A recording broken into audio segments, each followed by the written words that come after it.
Welcome to SpockCast. This is episode 61. My name is Tim Mitchell, and I am in Toronto, Ontario, and I'm joined once again by Hyman Lopez Jr. in Seattle, Washington. How's it going? And we have Jonathan Kuline in Mr. and Mississauga. Hello there. All righty then. So let's. Do we have some fact check? We do, and it was related to the fact that we were wondering, given that the synth Sutra was able to do a mind meld with Dr. Girardi, we're like, we didn't know that androids or synths could do that. But it turns out this is actually well established in canon way back in the original series, where Spock mind melds with the Changeling probe in the episode The Changeling. And the YouTube video linked here that was going around the interwebs, which is what I found, is Spock mind melding with Coffee Maker. Was that the one that was like looking for the creator and... Yeah, it's the one that became V'ger in the first movie, right? Yeah, people were saying that this was basically the plot of TMP, the motion picture that was many years before, so the predecessor of that. Yeah, I was watching that one on the TV the other day. It's cool, interesting episode. Mm-hmm. Mm-hmm. So now we know you can indeed mind meld with a synth, and perhaps Star Trek Picard says that it can go the opposite way too. Yeah, I haven't been sleeping at night. That's probably why. Thinking about that. Alrighty, so let's jump into the headlines, and you're up again, Jaime. Yeah, Apple TV Plus now has a new show called Oprah Talks COVID-19, and she does remote interviews with folks, like in this case, Idris Elba, who tested positive maybe like a week or so ago. I haven't watched it myself because I see a lot of that sort of stuff during the day with the news updates. But I think if anybody could turn this into a more uplifting sort of take on the topic, I would guess that Oprah would be the right person. And you get a ventilator, and you get a ventilator. Yeah, no kidding.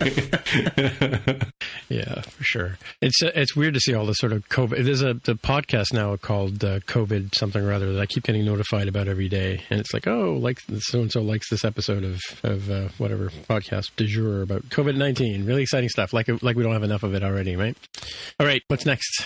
Yeah, these next three links that we'll have in the show notes for those of you transporting at home are pretty much the same thing, but with different providers. So just about every streaming thingy that you can think of is reducing its streaming quality to help the whole broadband network congestion problem. So that would be Amazon, YouTube, Netflix, which we talked about before, and Apple TV Plus. Probably others. These are just the ones I noticed during the week. Are all sort of doing their part to reduce traffic on the interwebs as we're all stuck at home doing Zoom and Microsoft Teams and Skype, and probably watching some Netflix and Apple TV Plus and Disney Plus.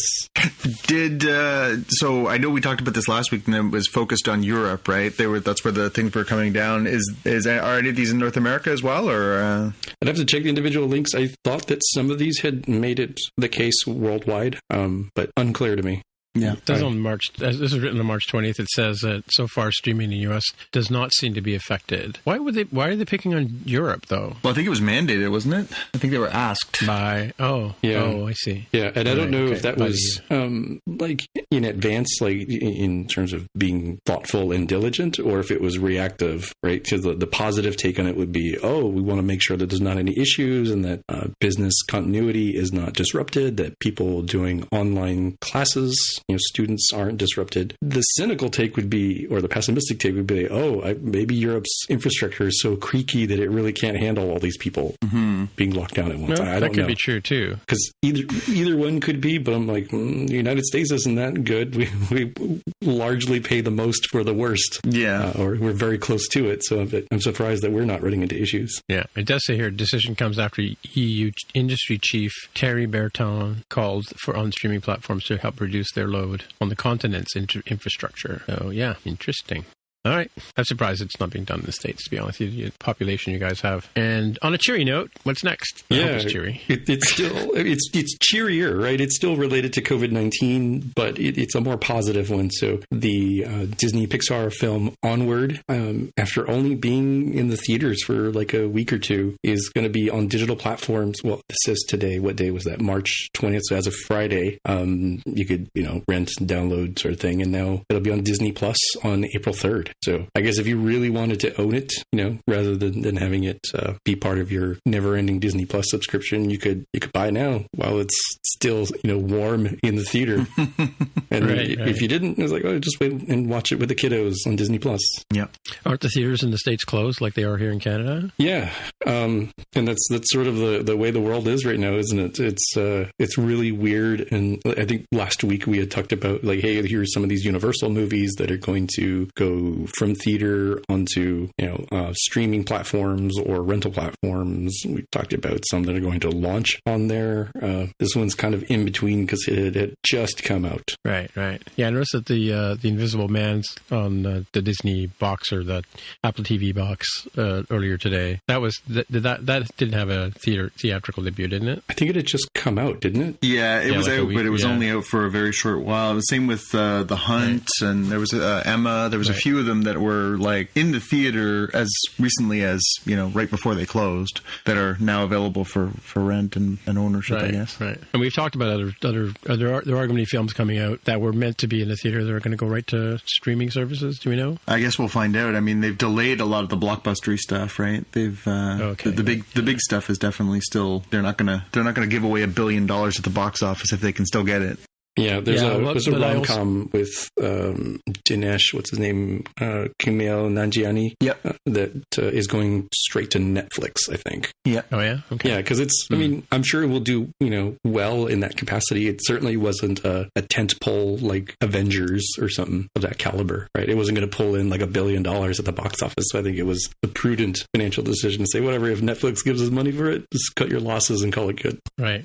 Well, speaking of which, Jonathan, you got something here, right? Yeah, so a couple, just sort of picking up off what Jaime was just talking about. So they announced a couple more things that are going to be accelerated into the realm of digital. So the Sonic the Hedgehog movie that we've talked about a few times on this pod is zooming its way into the digital sphere much faster than it was expected. I think usually they say it takes about 3 months for it to move from theaters to digital, and this one is coming out on March 31st. So it would have been like, again, same thing. It's like really, really fast turnaround. 46 days after it came out on the theater, 6 weeks. So that's pretty cool. And then Harley Quinn Birds of Prey, or Birds of Prey here in Canada, is also getting that. So that's available on VOD already. So you can watch that one quickly. Right. So again, nice that if you're trapped at home like all of us are, you can sort of indulge in a few things that were going to be down the line. Although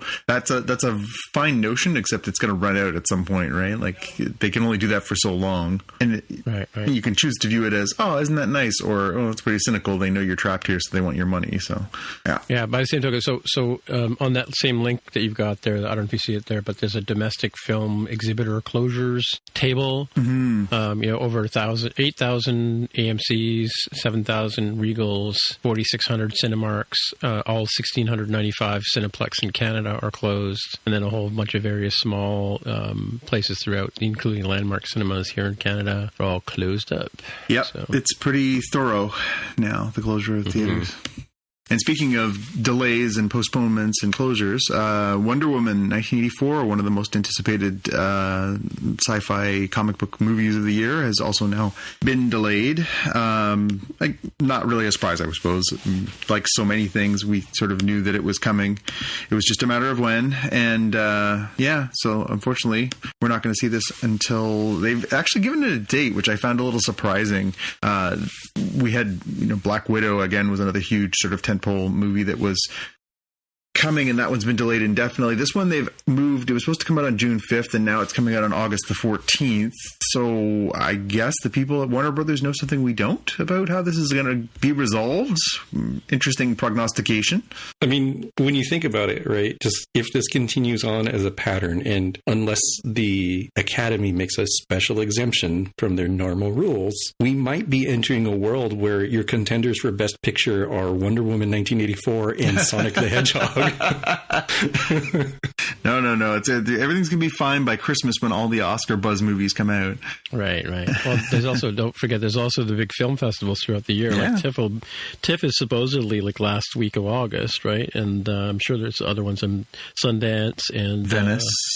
Cannes is actually coming up in the not distant future. So.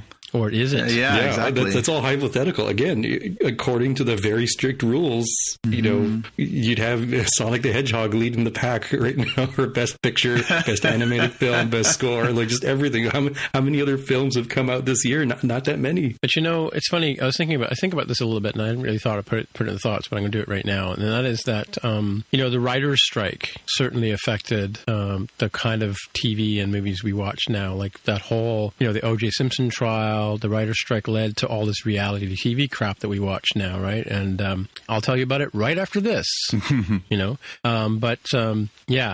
I actually hate that convention. But I wonder if once the dust does settle, if the way we consume these kind of medias will change. Will it become that, going to the theater will be such a rare experience? Like not like I don't mean like theater like acting, but I'm talking about cinemas, right? Mm-hmm. And obviously rock shows will come back and sports events will come back, but the whole idea of getting that big bag of popcorn and that big gulp and sitting back and watching two giant robots battle each other out over Japan, right? Mm-hmm. Will that kind of experience kind of go away, right? Or will we recover from that, right? Yeah, there's an interesting I listened to an interesting podcast earlier today. Bill Simmons on his podcast was interviewing Jimmy Kimmel. They used to work together, and Kimmel's been doing home shows where he basically gets on one end of a Zoom and has a conversation with somebody else on the other end of the Zoom, and he's been doing that, I guess, online, and next week they're going to start taking it onto TV, doing it that way. Right.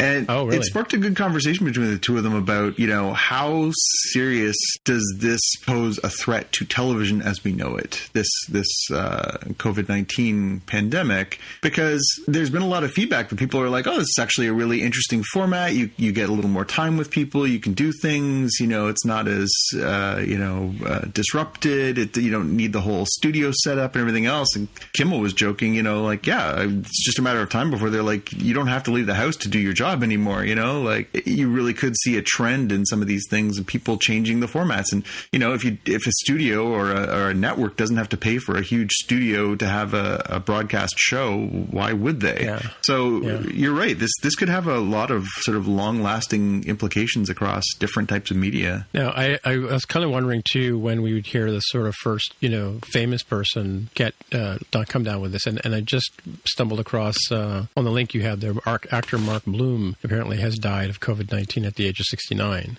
So, and I don't really know who he was, but he was apparently in Suddenly Seeking Susan, which I think was Madonna's movie, right? Back in the day. Desperately Seeking Susan? Yeah. No, that was a TV show, wasn't it? Was it? I thought Madonna was in a weird movie. Maybe. I don't know. I might be getting it mixed up. Yeah, he was. Let's see. Oh yeah, I know this guy. Sure, he was on a ton of shows. He was the bad guy. Oh yeah, you're right. Desperate Seeking Susan was the Madonna movie. He was the foil in Crocodile Dundee. He was the boyfriend that that Crocodile Dundee was trying to steal the girl away from the boyfriend. He was like the smarmy guy. Yeah. That was Mark Blum. Oh, really? Huh. Oh, that's sad. He was in a lot of movies and TV shows in the 80s and 90s. He's one of those faces. He's one of that guys who as soon as you see him, you're like, oh yeah, I totally know that guy. Yeah, like the doctor in Picard, right? Yeah, absolutely. Just a character actor. You just know from seeing him. Yeah, that's sad news. Yeah, there's been a few sort of smaller scale celebrity people who have passed away. There was a very famous African saxophonist that died this week, and a few other that are sort of tied to COVID as well. But it really is just a matter of time before somebody, Well, we've talked about Idris Elba has contracted it, and Tom Hanks and his wife Rita Wilson have, right? Mm-hmm. It's going to be interesting to see what happens here. Prince Charles. I mean, So yeah, I heard about that today. How did he get it? I guess they're trying to backtrack and figure that out. But yeah, that's another scary one. And again, he's in his 70s, 71. So yeah, but I mean, think about that. The future king of England, right? That's a big name. Yeah, if I had to guess, I would say it was the people who are against him become the future king of England, who wanted to go straight from the Queen to William. That would be my guess as to who gave it to him. Right. Not quite as popular as his son. Well, speaking of being idiots, so just one last sidebar. I don't know if you heard about the guy who was going around licking toilets to sort of heard. Poo. Apparently, he's come down with it. So yeah, there's been a bunch of those stories of people acting badly. Yeah. Well, you reap what you sow sometimes. That's true. Right. So our next piece was this is actually like mixing a little good news stuff this week. So the coronavirus obviously hit very, very hard in China. China had a huge crackdown on public gatherings. There's news this week that they're opening up some of the movie theaters there again as the pandemic in that region starts to recede a little bit. Obviously not in places like Wuhan and in the region that's from, but in some of the more far-flung areas, they're starting to loosen the restrictions on gatherings and stuff like that. So it's good to see that we're getting some positive signs. Obviously, they're going to be the sort of bellwether for how these things can start to recede, because it was there that it hit the hardest and first. So that was a very positive thing. So yeah, again, I guess we'll see now as people start to gather what the sort of next step is and how that goes and how people are treating it. But it's an interesting one. I think obviously, Hollywood is going to be watching that one very quickly to sort of see, are people still nervous? Are they going back? Because you're right. I think it has the potential to be very, very long-term impactful for things like that. So, I mean, I raised the question whether it's too soon, because I heard today that, it's March 26th, and we're a couple of weeks away from the peak of the virus here in North America, right? So is it like receding in China? Are we sure? Well, so we will politely say it depends on how much you trust the numbers that come out of a country that has an authoritarian government. Right. Gotcha. You're talking about the U.S., right? Oh, you mean the country that today threatened apparently to put soldiers at the Canadian border? Really? To do what? To prevent illegal migration of people from Canada to the United States, which apparently happens 400 times an entire year, and apparently only like 30 of those are people who are actual Canadians. It's more other they don't want healthy people to go into the States. Yeah. Okay, that's fine. That works for me. Yeah. All right. Interesting country. Anyways, back on the good news front. This one just absolutely thrills me. We got news last week, late last week, that we're going to get a live action version of Ahsoka Tano in the second season of Mandalorian. Oh, nice. And it's going to be played by none other than Rosario Dawson, who I am a huge fan of. She's a tremendously talented actress. And this is a really, really exciting announcement. I think, for those of us who have really gotten into Clone Wars and into Rebels over the past few years, the idea of her finally being realized as a live action character is certainly a thrill, and to have it played by somebody of that caliber is even more thrilling. So this is really, really cool. Now, isn't Ashoka a young Jedi? Like, she's a young Jedi in the first bunch of the Clone Wars. She is. She starts out as a little girl on the first season of Clone Wars, but the Clone Wars are meant to span time, and so by the time we get to the season that is currently airing on Disney Plus, she's a young woman. Okay. And then we also see her in Rebels, which is set not even a year, like a year-ish before the events of Rogue One. It's more sort of tied into that time frame. We see her as a woman, again, a young girl woman, but a woman. She's fully grown, and so if you map that out to when we get to the Mandalorian, which is supposed to be set, I think, 5 years after the events of Return of the Jedi, she would be Rosario's age, which would be, late 30s, early 40s. So, yeah, I think it maths out logically. One of the things that came up in the most recent Star Wars movie was that there's a scene towards the end of the film. Spoilers if you haven't seen it. There's a scene towards the end of the film where Rey is trying to connect with the Force and the spirits of the Jedi before her, and she does, at which point you hear all these voices from the past that speak to her, and it is, it's Liam Neeson, it's all these different voices of people who have played all the different Jedis before, and one of those is Ashley Eckstein, who plays the voice of Ahsoka. So by the time we get to Rise of Skywalker, Ahsoka has died. Right. Spoilers. Yeah, but we don't know how, and we don't know when. So I don't know. I don't know what we're going to see in Mandalorian. Maybe we get her as a regular recurring character. Maybe this is the story of how she meets her end. But either way, it's pretty, really, really cool. It's not small cool. This is really cool. Yeah, for sure. Big fan of hers. Yeah, for sure. Absolutely. All right. And some sad news. Yeah, I'm going to go back and forth here. So, a little bit of sad news. So, the co-creator of Asterix, the Gaul, the very famous cartoon or comic drawn graphic novels, I guess, over the years, they've been translated into so many languages. It's a very, very, very influential French comic strip. Has died. His name was Albert Uderzo. He was a French man of Italian descent, and he was 92 years old. And I'm hard pressed to find a lot of people who didn't at some point touch Asterix in their comic experience, who are sort of Asterix and Obelix. Absolutely. Yeah. It was a very, very popular. It was right there with Tintin, that was, or Tintin if you're American, that was very, very popular, especially here in Canada, where we are a fully bilingual country, French and English obviously being our two national languages. It was very, very common to see the original French versions of Asterix and Obelix, or when I was a kid, I remember going to visit my friends and family in Germany, and it, again, very popular in German as well. So translated into a ton of languages, really, really influential, and a lot of illustrators were heavily influenced by the work of Albert Uderzo. So interesting. Yeah. So sad to see him go. I read a whole bunch of these. It was amazing to find out many years later that they translate all the characters' names of the village to be puns in your native language, which is really wild. So I know, so Asterix and Obelix, sort of main characters. The druid to me is Getafix, and the chieftain is Vital Statistics, which may or may not make sense if you were reading it in French. And I know for sure it's different in German because I had a friend who knew of Asterix from reading the comics in German.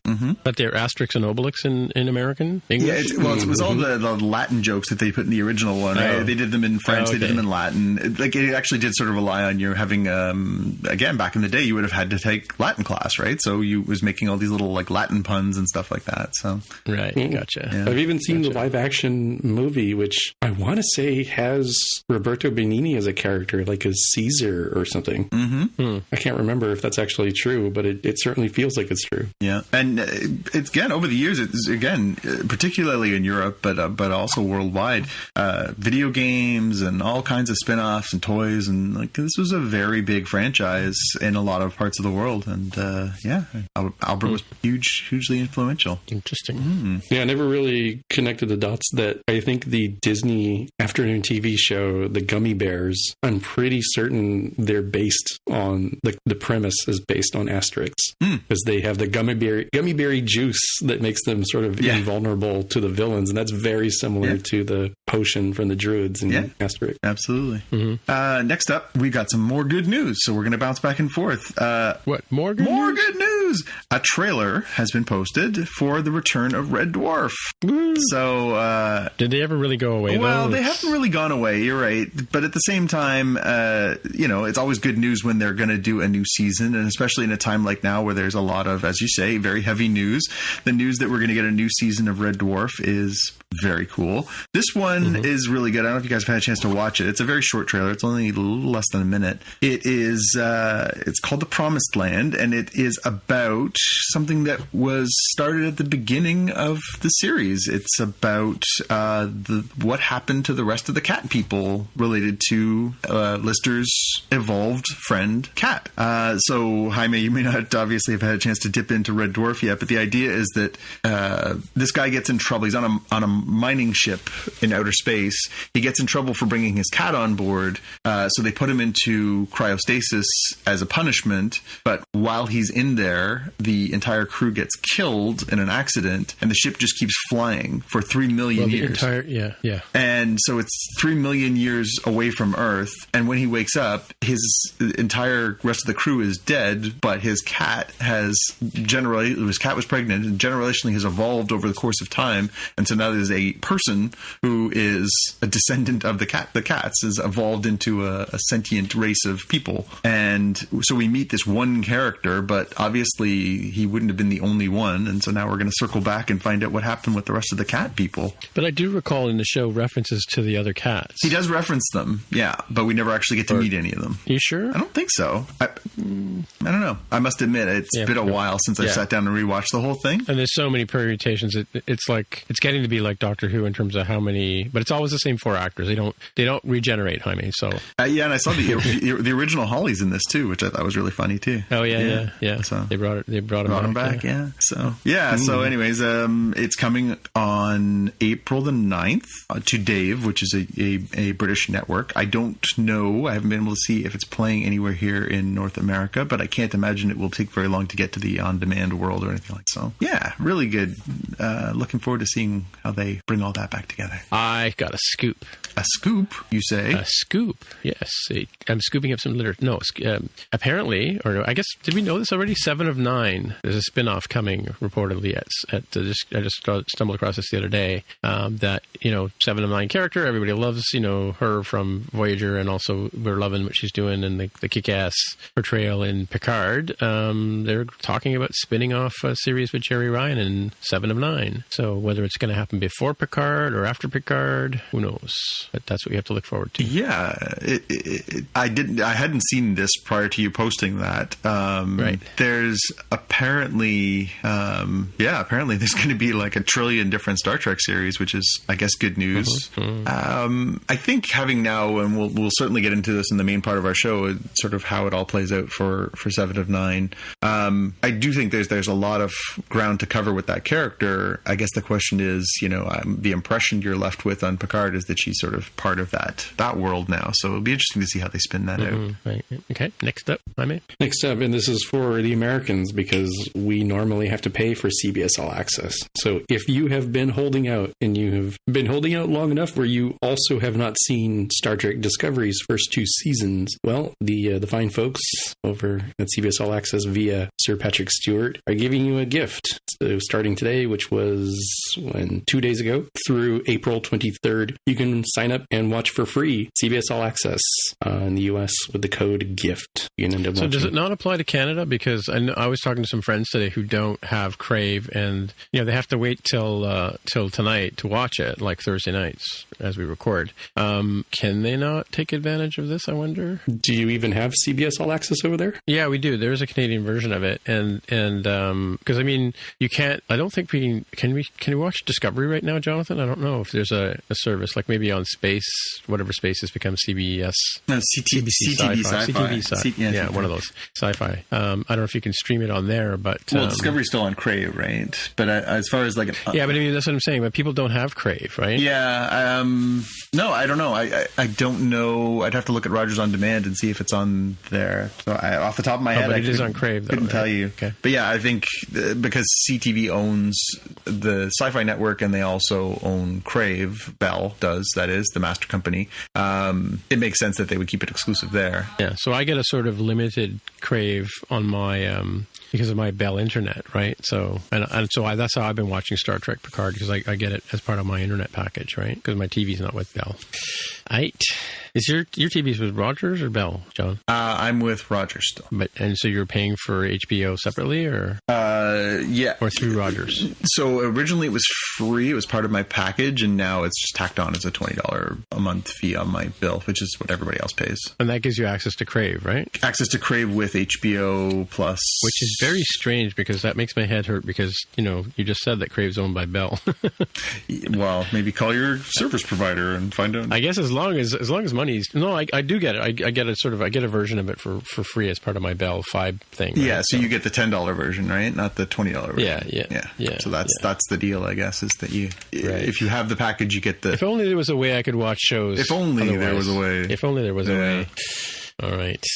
By the way, this moment right now, as we sit here on March 26th, exactly, not one day before, not one day after, is the 15th anniversary of the premiere of the 9th Doctor. Wow. Christopher Eccleston became Doctor Who as they resurrected the series from BBC today. So today is the day. And that's cool. I mean, like, I watched Doctor Who when I was a kid, and it was, it was an acquired taste, the older Doctor Who, and it kind of went away off of, I don't know if it went away or I just stopped watching it because it kind of got weird after the All Creatures Great and Small, Peter Davidson became the Doctor. I didn't watch the last, I think it was 2 or maybe 3 more Doctors after that. I mean, life might have gotten in the way too, right? But and then it came, this version came back with Billy Piper and Christopher Eccleston, and it kind of started it off again. And I think you didn't watch this series at first, right, Jonathan? No, you had sort of stumbled into it first and said you enjoyed it, so I followed suit. It wasn't really in my radar because my only recollections of Doctor Who were, as you say, not exactly a high caliber of Doctor Who. I had a few friends who were British who were big fans, and they were like, "Oh, you got to watch this!" And I, of course, like most of us, watched it on PBS and was like, "This is not good sci-fi." Yeah.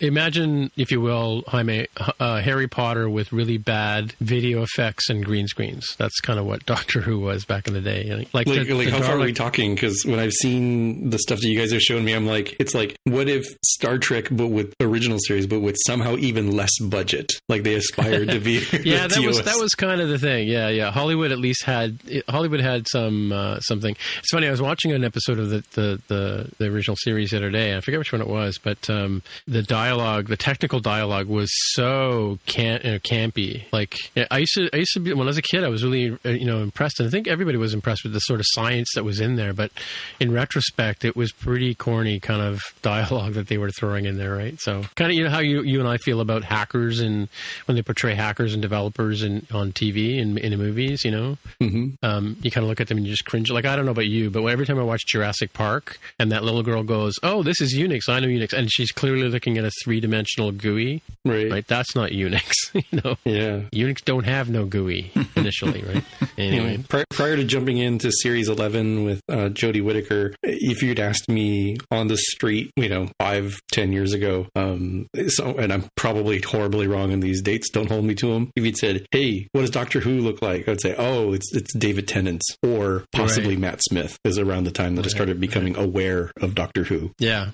And so Christopher Eccleston only played him for a year, maybe 2. Not very long, one right? season. One season, yeah. And he kind of was like done with it by the time it was done. I think they were done with him too. But his portrayal is very. I'm not a huge fan of his portrayal. I mean, I watched the shows. I liked Billy Piper, but I wasn't a huge show of his portrayal. I mean, David Tennant was a lot easier to take, Yeah, by far. And I think he did it for 4 years, and then Matt Smith for 4 years. Right? Eccleston was playing it a little close to the vest. He was a little too serious, and I think also, in his defense, I think they were still finding their footing with what they wanted the show to be too. So it was not quite perfect in that way. Well, I think it was a different showrunner too, because I think David Moffat joined when David Tennant joined, right? I don't think Moffat was involved. I mean, Whovians can yell at me and throw TARDISes at me, but that's what I remember. Yeah. Of course, we'll follow up for next week and fact check it.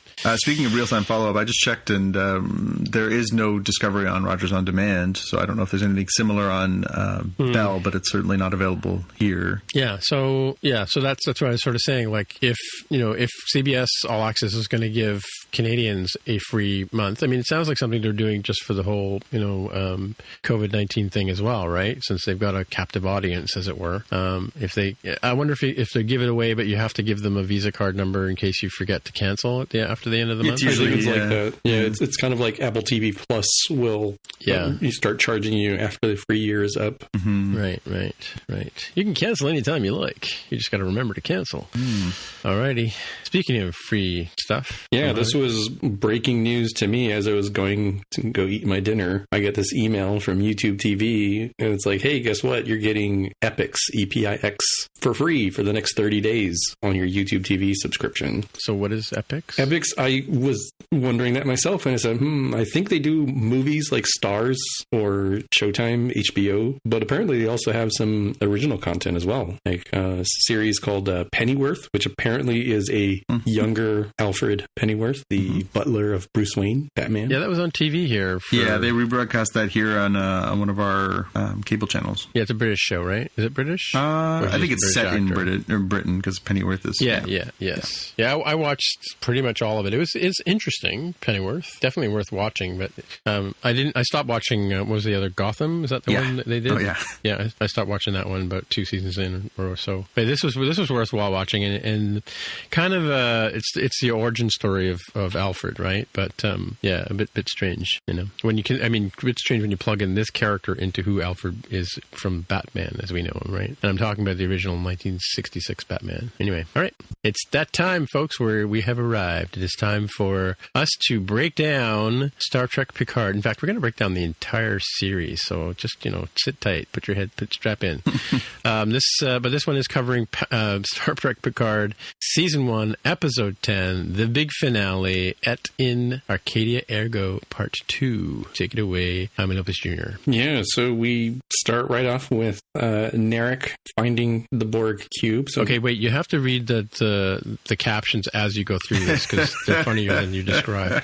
So this one's pretty straightforward. This one is just Narek finds the Borg cube, and we also see Elnor and 7 of 9 discussing the XB life, and like, is it even worth it? Everybody it's a sort hard of hates knock life, yeah. Should you just take a phaser to your head and end it? And Elnor's like, no, I'd miss you, right? In his extreme candor sort of way. Narissa, who's been hiding out after beaming out to places unknown in the previous episode when she got, was it previous episode? It was one of the episodes when she got overwhelmed. Couple episodes, yeah. 2 episodes ago, possibly, when she got overwhelmed by the XBs.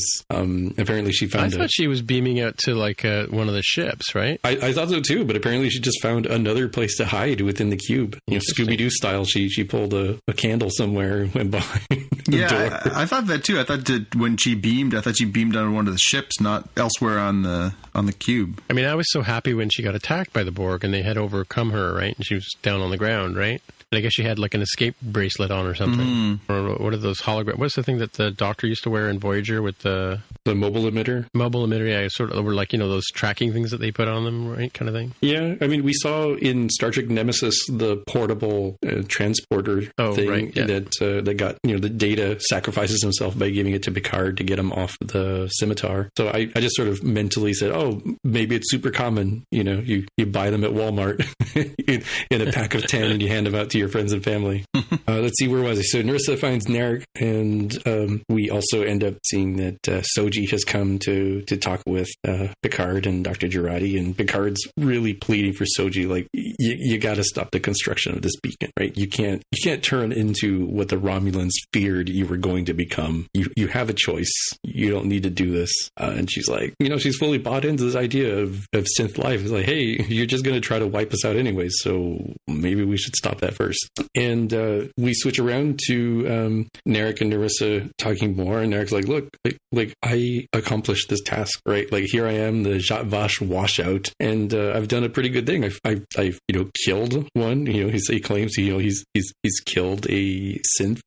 She says, have you slept with any of the synths yet? Yeah. That's right. He's like, no, I've killed one, and I found the whole nest here, so my methods work, much as you didn't like them. Next thing I had written here is that Rios and Raffi are trying to repair the ship. So the intermix chamber on the La Sirena is damaged, which means that the engine power is not going to work, which means everything else that requires that engine power, such as the, what do you call it? Like the mechanical replicator, the industrial, technical, like a toolkit that'll make stuff for his ship to work. So I do have a question though. Okay. Because they do solve the problem, obviously, but what year is this? Just shy of 2400. $23.99. So we're 2400. that many, or like 400 years in the future from now, right? Or 300 years or whatever. Yeah, give or take 400 years, yeah. Why would they build a ship with a single point of failure? Everybody's going to cut corners, dude. Like, let me tell you the story of my 1993 Saturn SC2, which at some point the air conditioner stopped working. Right, I was like, no big deal. Yeah. It's not that hot. No big deal. Roll down the window. So big deal. Yeah. Right, and then this grinding noise started to happen. I was like, that's not good. What's going on there? So I took it to a mechanic. They're like, yep, you need a new compressor. Your compressor's gone. I was like, all right, well, I guess I'll get that done some other day. I don't really have the time. And they're like, no. This is on the serpentine belt. And I'm like, I don't know what that is. Well, the serpentine belt powers basically everything in that model of car. Yeah, right. And the compressor, if it's not turning, which is what the grinding thing was doing, if that doesn't turn, then it will eventually put so much wear and tear on the belt that I will just lose power randomly. I just will not be able to drive because the air conditioner is busted. Right. So, well, but you're talking about an automobile. Like the worst case scenarios, you get out and you walk, or you stick your thumb out and you thumb, or you get on a bus, right? Like we're talking about a starship that goes between one planet and the next, Like everything should be redundant and backed up. Anyway, I bet Tesla charges you more for the dual intermix chamber model. Wow, yeah, they should have had a backup for sure, right? So anyway, carry on. So they need to repair the ship. All they have is the magic ocarina of time to help them. Yeah, and I called it the Green Lantern ring. Yeah, it's like a weird brass knuckles. No, it's the Green Lantern brass knuckles. Yeah, exactly. Yeah, and they're like, well, you need to think happy thoughts, right? If you imagine what the repair would be like, then this thing will do it, and it does it in a weird, like little tendrils come out and start doing the repairs, which is kind of interesting. I didn't expect it to do that. Where are we? We switch scenes over to Dr. Sung and Dr. Girardi discussing the consciousness transferal, and Maddox having done a lot of work towards that. And I guess that's all that happens. Wow, they switch back and forth. These notes are so hard to keep up with. Because I was going to continue on to the next part, but that doesn't happen till later. Yeah, so Sung basically says to Agnes, it's such a noble self-sacrifice that you're willing to make, knowing that the synths are calling in these other synthetic beings, and they're going to wipe out all of organic life, and you're going to transfer my mind into this golem, and it's so noble what you're doing. And I guess that's the kind of sacrifice that a mother would make, which is really insulting and condescending and sexist. And Agnes sort of mutters under her breath, I'm not their mother, a-hole. And it sort of sets the scene for the fact that in spite of the fact that it obviously was a little red herring-y at the end of the last episode when she sort of turns coat on Picard, but she was really just doing it to get inside, right? Interesting. Yeah, indeed. We switch again to Narek has made his way over to the La Sirena, and he's throwing rocks at the windows, and they have a cute little scene there where they're like, what the hell are you doing? Like, we wanted to see what a photon torpedo would do at this range. Just blow you the hell up. What are you doing to my ship? But he's like, hey, look, we should team up here because these synths, they're building that beacon and bad things are going to happen, whether you agree with me or not. How did Rios and Raffi know that he was the Vulcan guy that they were chasing? The Romulan dude? I think they extrapolated that he was the only Romulan on the planet other than Elnor, right? Sorry, Romulan, yeah, sorry. Apologies to Vulcans. Yeah, I think they extrapolated it since he was standing there and he was the only Romulan that they knew of outside of Elnor. Because they had already left the Conclave when the gathering of synths or whatever. So they weren't aware of all the stuff that had gone down, unless maybe JL called her and told her gave her an update or whatever. Right? Yeah, I think we're supposed to assume too that Soji identified that if they're being followed, it was probably him, right? Oh, okay. And in the Snakehead vessel, and they knew they had interacted with the Snakehead vessel, so I think at some point Soji must have said to them, "Hey, that's probably Narek." Okay, right. I mean, they must have cut that scene. Okay, I get it. Yeah, I get it.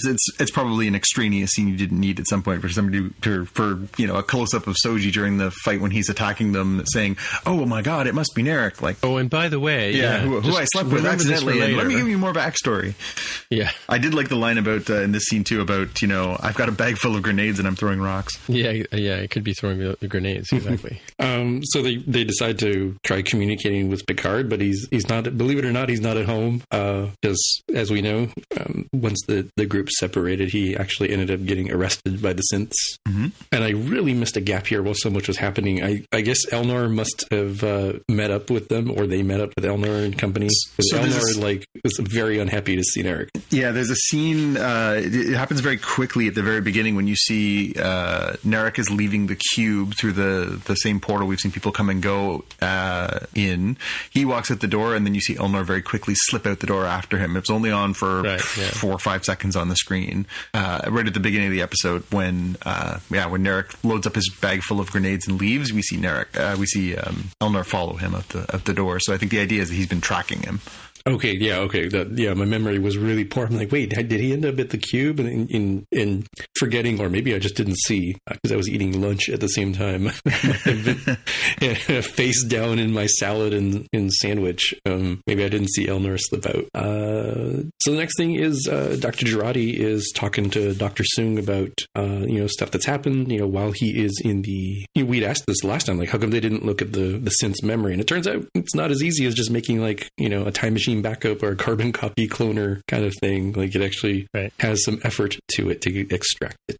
And she's telling him, hey, Maddox has all this encrypted stuff that will probably be helpful. And I know your encryption foo is really good. So can you go check that out? And and we get that really weird spot where she sort of walks over and you see Saga lying on the table, the dead synth. And then you just cut to Agnes's face and hear this horrible squelching noise. Right, yeah. I kind of know what she's doing, yeah. Yeah. Oh, that's right. Yeah, I had an idea what she was doing, but I was, it was still, whoever did the Foley noises for that was having a good time because that was really gross. Yeah, she went the Minority Report route of that. That'll become important in a few minutes here, but we switch over to the other part of the crew, they've made a little campfire, and Elnor is clearly not cool with Narek and his plan. He doesn't trust him. Narek takes this opportunity to tell the others about the Gamadan story, and I'm sure there's a lot of detail, and the name is really hard to spell, and I didn't pause it to get it from the captions, but it really boils down to the Romulans having this mythology around these twin demons that open the gateway to bad stuff. Choose many other similarities. They're causing Ragnarok from Norse mythology. They're opening Pandora's box.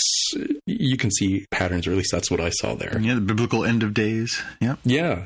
It ends up feeling very similar to that. And that's where they talk about, the twins and the destroyers, right? The Sheb Cheneb, and I forgot what the other one was called. Yeah, it was another Seb name, yeah. Yeah. The crack in the sky thing is something that's very clearly mentioned, which I think later on we'll see is, part of the whole beacon thing. But to my mind, I immediately thought of the intro sequence to Star Trek Picard, where you see the sky and a little crack opens up and a piece sort of flies around, and it ends up ultimately becoming, filling a hole in Picard's face. Mm-hmm. So I want to go take a look at the intro sequence again, knowing everything that we know after the end of this season. Right. Mm-hmm. Yeah. But we end up smash kitting over to Commodore O, or General what's her name? I don't know if we know her official name. So I did catch that. I have my closed captioning on, and I did catch that they referred to her in the closed captioning as Nedar, Nedar. And then later on they referred to her as General, but they don't mention her name. So I don't know if that was something that was just written into the captioning script or how they capture that, because it's never mentioned by name. But in that first reference, when we see her on the bridge, it says Nedar, Nedar, and then what she says. So okay, got it. But strange that they wouldn't name her at any point if they did that. And even later on, there is a point where somebody references, Commodore O or whatever the hell your name is. Yeah, Riker says it. Yeah. Spoilers. Sorry, Han Solo says it. Spoilers for your 15 minutes for now. And then I wrote here that the crew of La Sirena is like, all right, how are we going to use this bag of bombs that Narek has brought? How are we going to destroy that beacon? Because the synths, they have everything locked down. We're not going to be able to take in weapons. We're not going to be able to beam in because they've got shields and transporter scramblers and stuff. They ultimately decide to do the Chewbacca method from Star Wars A New Hope, where they're like, hey, what if we take the guy that they want? Actually, now that I think about it, it was used in Star Wars A New Hope and Return of the Jedi. Mm-hmm. The Chewbacca method is reused multiple times, folks. The basic idea of you have a prisoner that you end up taking somewhere as a way to get what you want. In this case, the Chewbacca method. Yeah, the synths want Narek, very similar to the way that, on the Death Star in A New Hope, they were going to use Chewbacca as like, oh, I'm transporting this prisoner, please let us through. And in Return of the Jedi, hey, Jabba, we've captured Chewbacca, please give us money. Mm-hmm. Right? Yeah. Well, they did the same thing with 7 as well, right? Earlier. Yeah, that's right. This season they did it with 7. When they go see the bar owner who's keeping Maddox, right? They use 7 as their gateway, using the Chewbacca method. Yeah, or Miss Of9, I like to call her. With I can't even say her, Bejazel. I can't even say her real name. The internet has corrupted me. Well, maybe we'll leave that for the after show, because if anybody knows how I made that mistake, I do. It will not be safe for your children's. So they have this like Ocean's 11 style plot where they're like, all right, here are these different ways that we're going to sneak things in, and it really boils down to Rios leaning super heavily into his cultural heritage and like hiding the bomb inside of a soccer ball as the way for the synths to not be suspicious of what's going on. Do you play? Do you play? Yeah, the synths is kind of cute that they actually know what that is. They're aware of the game. Yeah. So we cut over to Dr. Girardi, who has used whatever that dead synth's name was. I apologize. The one whose eye was stabbed out. Saga. Thank you. Using her eyeball as a way to get past the retinal scanner and go in and free Picard. And it's kind of weird because they go in. She goes in. She's like, hey, is he dead? He's like, I'm still alive. Just taking a nap. Just an old man taking a nap. It's really not cool for you to assume I'm dead. And, Soong, who has finished copying over the information he needed and I don't remember what he said, decoding it, let's say, for a generic term. He sees the truth of how Sutra was the one who actually ended up helping free Narek and killed Saga, right? So now he's switching teams like, whoa, wait a minute. This is not good. I can't believe this is what's happening here. So whereas he was kind of, in my mind, like sort of anti-organics, because it was like, hey, look at these terrible people. Now he's like, oh, maybe I was a little hasty in switching. So I wrote down here that everyone was kung fu fighting because somewhere around this time you end up having I might have mixed it up somewhere. 7. Yeah, everybody sort of pairs off, right? Indeed. So they've got the fight going on. If like the crowd that's distracting things to try to get closer to the beacon so they can get that bomb deployed. Picard and Girardi have gotten over to La Sirena, and Picard's like, all right, let me see if I was paying attention enough to what Rios was doing to see if I can use this holographic tech to fly the ship. And he drives okay-ish. Yeah. It's not quite so smooth. It's kind of janky, but it gets the job done. Somewhere in here, Soong had tased. Does he tase already? No, that comes up a little bit. Okay, yeah, they switch around so much that it's hard for me. Like, I start remembering these in longer sequences than they actually are. Yeah, there's a good conversation that happens there between Girardi and Picard too, where he sort of says, he sees the synths as children who were raised badly, and mentions that they were raised by a pair of hermits in Maddox and Soong. So he wants to teach them the right way of doing it. He wants to show them, make them learn by example, right? So he's got this plan. He's gonna make them learn by example. And so they finish that scene with the line I think you have in here, which is we get a classic line from Next Generation said by Girardi, make make it so. Right, And then we cut back to that's when it all starts blowing up back at the city where Sung stuns Arcana and says, because he realizes, like, he confronts her and says, like, I can't believe you did this. And then he zaps her and she passes out. And then Elnor and Narek attack the synths, and Rios is standing off to the side holding his soccer ball, waiting for his chance to shoot at the goal, right? Right. That's true. Okay, now it's making sense. So things are looking bad because Soji was able to stop the bomb and just fling it into the air rather than letting it get to the panel and destroy things for the beacon. Mm-hmm. We're on the cube where Narissa and Seven end up having a fight there after confronting each other.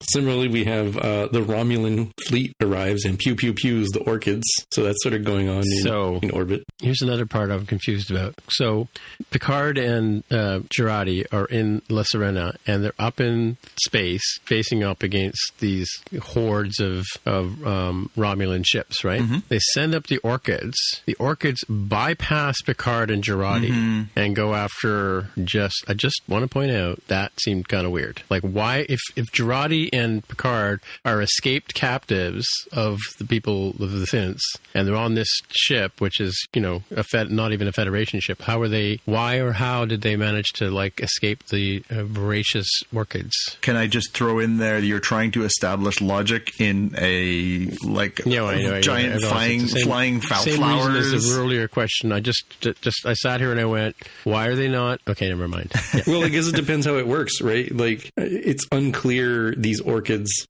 like, are they directly controlled? Is there, like, some master control system that specifically tells them what to do? Are they more sort of, like, kind of dumb reactive things? So in that case, if the you Lysidana is flying. If you send your pit bull onto the front lawn, isn't it going to attack anything that's on the front lawn?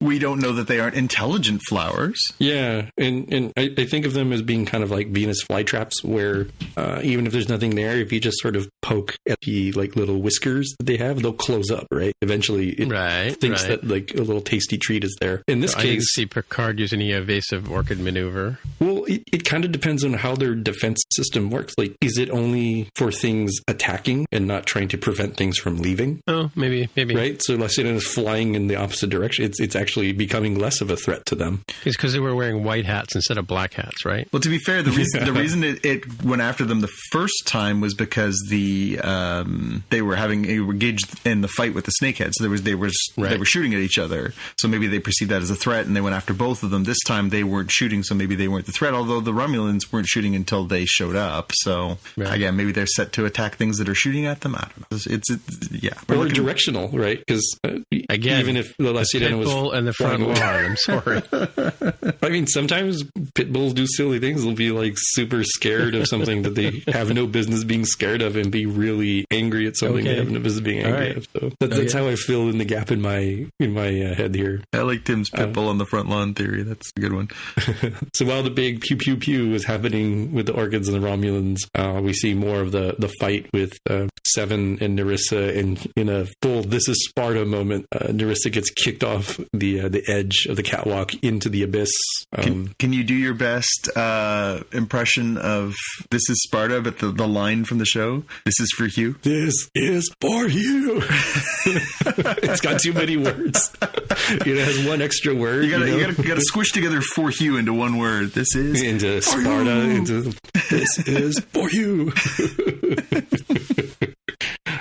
But I guess, who knows? We didn't actually explicitly see her die, and when you don't see a body, and sometimes even when you do, who knows? Maybe she'll make an appearance in a future season, but for now, we assume like she's the Emperor, dead. right? And never mind. Yeah. We all log into Fortnite and see if Marissa's alive. Like Darth Maul and never mind. More pew was going on. Cool stuff there. Jurati brings up, like, hey, so what can we do here? Because the Orchids, they're going down, and after that, the Romulans are going to just obliterate the planet surface, just kill everything. Sterilize, they say. Sterilize. Yes, that's the word they say. Great. And she says, hey, can we do the Picard maneuver? He's like, well, okay, one, that wasn't the Enterprise, that was the Stargazer. It was a very long she says time that Initially, she says, you should do some fancy warlike maneuver, and they could call it the Picard maneuver. And then she says, wait a minute, there already is a Picard maneuver. That's already a thing. Yeah. And he's it's kind of important. It was kind of different. It was a singular instance of this. There's hundreds of ships here. This isn't going to work. Unless, of course, they happen to have a Green Lantern ring with them. Or the Knuckles. Is this where the face things happen? Yeah. Is it prior to the offering his life? Yeah. Yes. Yeah, I should have put the face emoji sort of thing that Dr. Girardi shows. And Picard does, call down to the planet. Now, if they had used Memoji instead of her face, I would totally believe that effect, right? That would have been much more funny. So Picard offers his life for the synthetics. He's like, look, I'm gonna prove to you we're not all bad, and that you can, in fact, make a choice. Look, just be real clear here. Not all organic life is trying to kill you. I'm not trying to kill you, as an example. And this is where I wrote down that I called them the mermaids arrive. So they use that tech to do the ghost ships copies of the La Sirena to confuse the Romulans and make them think that there's an entire fleet that has just warped in. Very similar to the trick that Narek ended up using, right, to feign his weakness. It's the Picard maneuver. Yep. Yeah, the new Picard maneuver. Yeah. Unfortunately, the beacon is complete. Stuff's going to get the bad guy. I guess not necessarily the bad guys, but the super synths who left the admonition message. They're going to be able to get called here. So, can I just back up for just 1 second, because there was one line in here that just really stood out to me that I think we have to address. So they do the hundreds of La Sirena, and then the Romulans attack them, thinking that they're real because they have warp signatures and they're real, and they hit the real one and sort of knocks them off course, and then the illusion disappears, right? And at that point, they cut back to Commodore O, and she says, okay, it's time to destroy the planet. And she had originally used the term sterilization, but this time, I swear it was just three or four different cuts of the same thing, where they had the actress playing Commodore O read different ways to say the same thing, because she says the same thing over and over again, like target them, and she says target the planet, sterilization pattern number 5. Yes, which means they have 4 other patterns? That was my exact thought. Was like, how many different ways do you need to sterilize a planet that you are up to number 5? Yeah. It's funny though, why would she use the term sterilize? Because sterilize means like stop reproduction, right? Yeah. Not eliminate or destroy or whatever. It means make clean, right? Sterilize means make clean. Oh, okay. Yeah. Okay. So I think the idea is wiping it clean, making the planet clean of this infection. Exactly.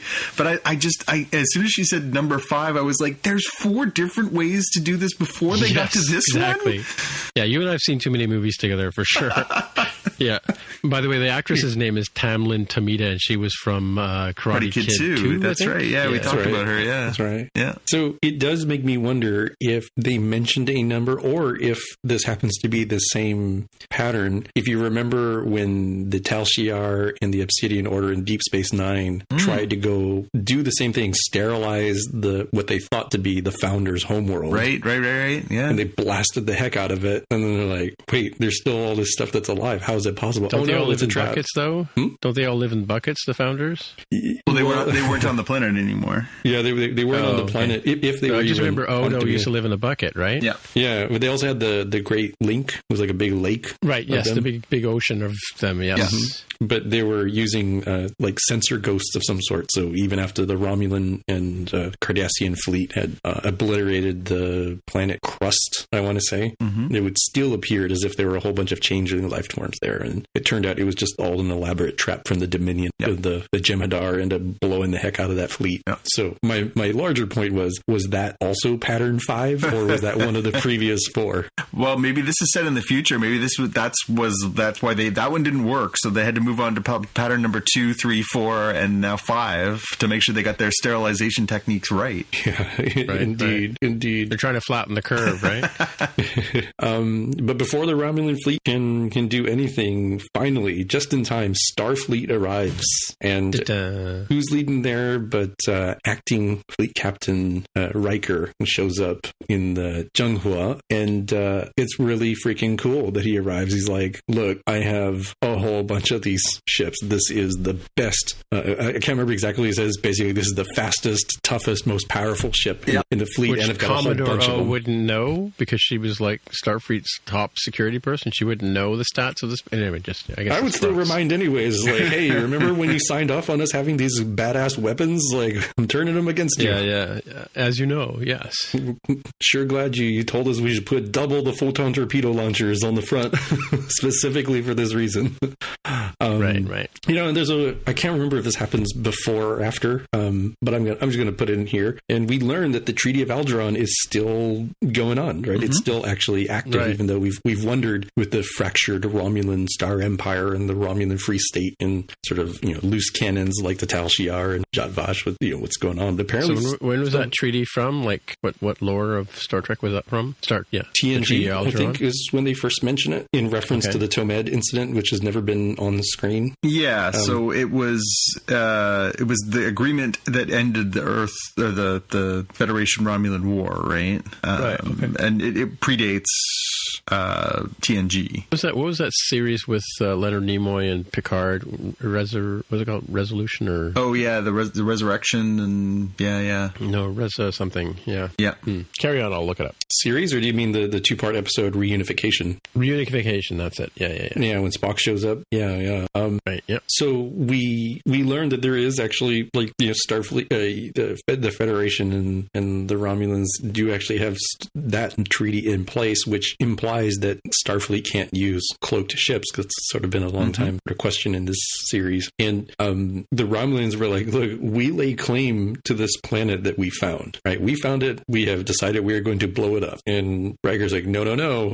This is actually... We got a voicemail, yeah. Yeah, we've got this voicemail here, this video voicemail from Picard, you know, saying like this is a first contact situation. So these we found it first. Yeah, they're under their protection. Oh, so they play back that piece that Picard recorded earlier in the previous episode. Okay, yeah, because I kind of wondered how come his face is on the screen if he's like flipping through backwards. Yeah, it was the message he sent out, but he never got the response, right? He didn't know that it was actually picked up. Right. Yeah. So we see a whole bunch of stuff to fuel there. Up the Millennium Falcon, yeah. Picard ends up having this, you know, terrible, you know, what I wrote here is a migraine, and it's sort of clear that the Irumodic syndrome or similar syndrome that he has is, you know, taking its toll, and it's getting towards the end. And she breaks out the retro tricorder again, right? Mm-hmm. Which was right under the he's seat. like, you know, give me this drug, give me the chloroquine. You know, she's like, that's bad. It's like it's only going to delay the inevitable. It's not going to be any worse. Like I'm dying, right? To sort of stabilize him. And Picard asked Soji directly, you know, you need to make a choice. Look, Starfleet is here. Starfleet is not trying to kill you. They're trying to protect you from the Romulans who are trying to kill you. So therefore, you know, not all organics are trying to end your life and your species. And from what the beacon is doing is it's making sort of the AI squids, right? To my eye, very similar to what we saw from the sort of future control from Discovery. You can look at the squid-like design from the Matrix. Yep. It sort of seems like if inevitably AI becomes squids, squid tentacles is like the ultimate worms. Yeah, big sneaky worms. Yeah. Yeah. So she does make the choice, and she shuts off the beacon, which makes the squids not go away, not come through. I'm guessing they're like in like fluidic space equivalent, like species 8472 is how I sort of thought of that in my mind. And the Romulans are like, all right, there's nothing good that can happen here. We should run the hell away. So they do. They fly away, and Starfleet's like, all right, we're done here. Let's peace out. Other stuff to do. We got to deliver medical supplies somewhere. I'm sure deliver an admiral somewhere. And so we're left there with Picard is dying, and Soji sees this and lowers the shield and transporter scramblers and beams him and Shirati to the surface. And Picard has a very heartfelt goodbyes to all of his crew there, and he dies. Called it. called it. Yeah. So there were a lot. We'll talk about the weird Reddit theories, I think, in the recap of the season. But I did feel like when they showed the golem that it was going to end up with Picard in there. So you predicted that already, John? Well, we talked about it last week. I raised it with you guys. Okay. I said, do you think we're going to actually see Picard die in this series? Well, I didn't think in this episode. I thought maybe next season, so they could end the season. Captains die and then they move on to other series, right? So yeah, I thought they were going to shove that, possibly into a drawer somewhere, and then in the second or third season, it's like, hey, we got a new Doctor Who. Every time a Picard dies, we just shove out a new golem. Right. But the thing about it, I mean, as soon as he started dying, I went, but they got that. Never mind. They already got the brain transferring, memory transferring theory, and they've got this, ready-made, fully formed, golem ready for somebody. Yeah, right? they don't say this is a limited opportunity thing. It's funny because later on, and obviously we'll get more into this as we finish our recap, but they mentioned that, he sort of says, well, my gain is your loss to Sung, who ostensibly was going to be the one transferred into this golem, but they don't say anything about there being a limitation. Like, they can make more theoretically. Like, in a certain way, they've essentially just mastered human immortality. Yeah. So can't they do that with any character going forward? Oh, we're going to end up talking about this. This is on my list. It's not written here. Right. It's all I'm going to talk about in recap. Let's finish our episode recap and we'll dig back into that, because that's a whole kettle of fish is what that is. Yeah. I have several questions about this whole series. Yeah. We're in the home stretch here. So we see Rios and Seven at sunset, and they're sort of, dealing, drinking very bad alcohol, apparently. What passes for alcohol for the sense. And it looks like shampoo to me. Yeah. Rinse. Yeah. And they sort of talk about their takeaways from this whole thing. And Seven's is that, shouldn't kill folks even if they deserve it. And Rios is like, don't let old Starfleet captains get you into shenanigans is what his boils down to. They just end up breaking your heart when they die, He's had that happen twice. And that and practice your soccer shots, because you never know when they'll come in handy. I know, right? He should have done some sweet bicycle kick is what I thought was going to end up happening. Raffi and Elnor have their own sort of little moment too, and it's kind of cute because she's a mother and she's doesn't have her child, and Elnor is sort of like a surrogate child in a way to everybody, right? He's so innocent and he's very open about his pain. But we end up and he was raised by women too, so he naturally would be attracted to seeking comfort with her, right? Mm-hmm. Yeah, it makes sense that would be where would you go for comfort? You tend to go back to your habits when you're in emotional distress. So that makes sense. That's a good point. And Picard wakes up in the Matrix. That's at least how I felt about it. Yeah, when he's or talking to Data. Or in Hogwarts Station, or any other analogy for people who wake up between life and death. Yeah, and Picard is chatting with Data, and they discuss how it's possible as this quantum simulation here. And Picard's like, dude, am I dead? Yes, Captain, you are. And they talk about how Data's information there and the source of the positronic neuron, as we've wondered about, is data information that was copied from B4 and the remnants that they had there. You got autocorrect messes up the Sung soup and Maddox chunks is what I'd intended to write there. Is how they made the secret recipe to do this. And Picard heart Data. He definitely they have this whole thing. He's like, dude, I felt really guilty that you traded your life for mine. And Data's like, well, I mean, that's almost kind of insulting. Like, you wanted to trade mine for yours, and it doesn't make sense that you would feel this way. And really, mortality is what gives meaning to human life. I want you to end me, even though I could hypothetically be immortal. Search for Spock. Yeah, and actually, there is an old TNG episode. There's a whole movie, Time's Arrow or something, specifically with Data, where they find his head or something, and it's like, yeah. It's like, Data, you died. Like, how do you feel about that? He's like, well, he says he finds it comforting, right? Yeah, it's like, normally I could hypothetically live forever, and I'll see my friends grow old and die, and I'll make new friends and they'll grow old and die. But there's something kind of fitting about having finiteness to your existence. And in many respects, as a little side note, it feels like this is the ultimate not goal, but the ultimate coda on what Data was trying to do, right? Data wanted to become human and struggled, his entire life to deal with that. And what is more human-like than passing away and dying? Mm-hmm. So it totally made sense to me that he would have this desire as much as Picard. Finite existence he talks about. Yeah, exactly. Yeah. It talks about, the butterfly that lasts forever isn't really a butterfly. Not a butterfly. Yeah. This also harkens back to McCoy having Spock's Katra put in his head, and he can't deal with it at the beginning of Search for Spock. Remember? Mm-hmm. Right. He wants to get out. He wants to get it taken out. Indeed.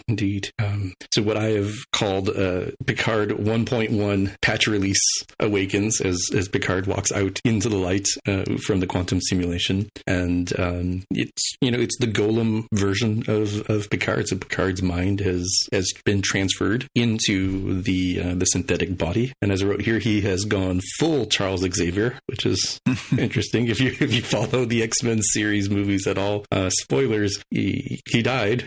His body was obliterated by the Phoenix, and he had transferred his mind into a completely different body that was shown in the after credits. That's a thing that happened, folks, to the same actor. Is that how they got the other actor to play after Patrick Stewart?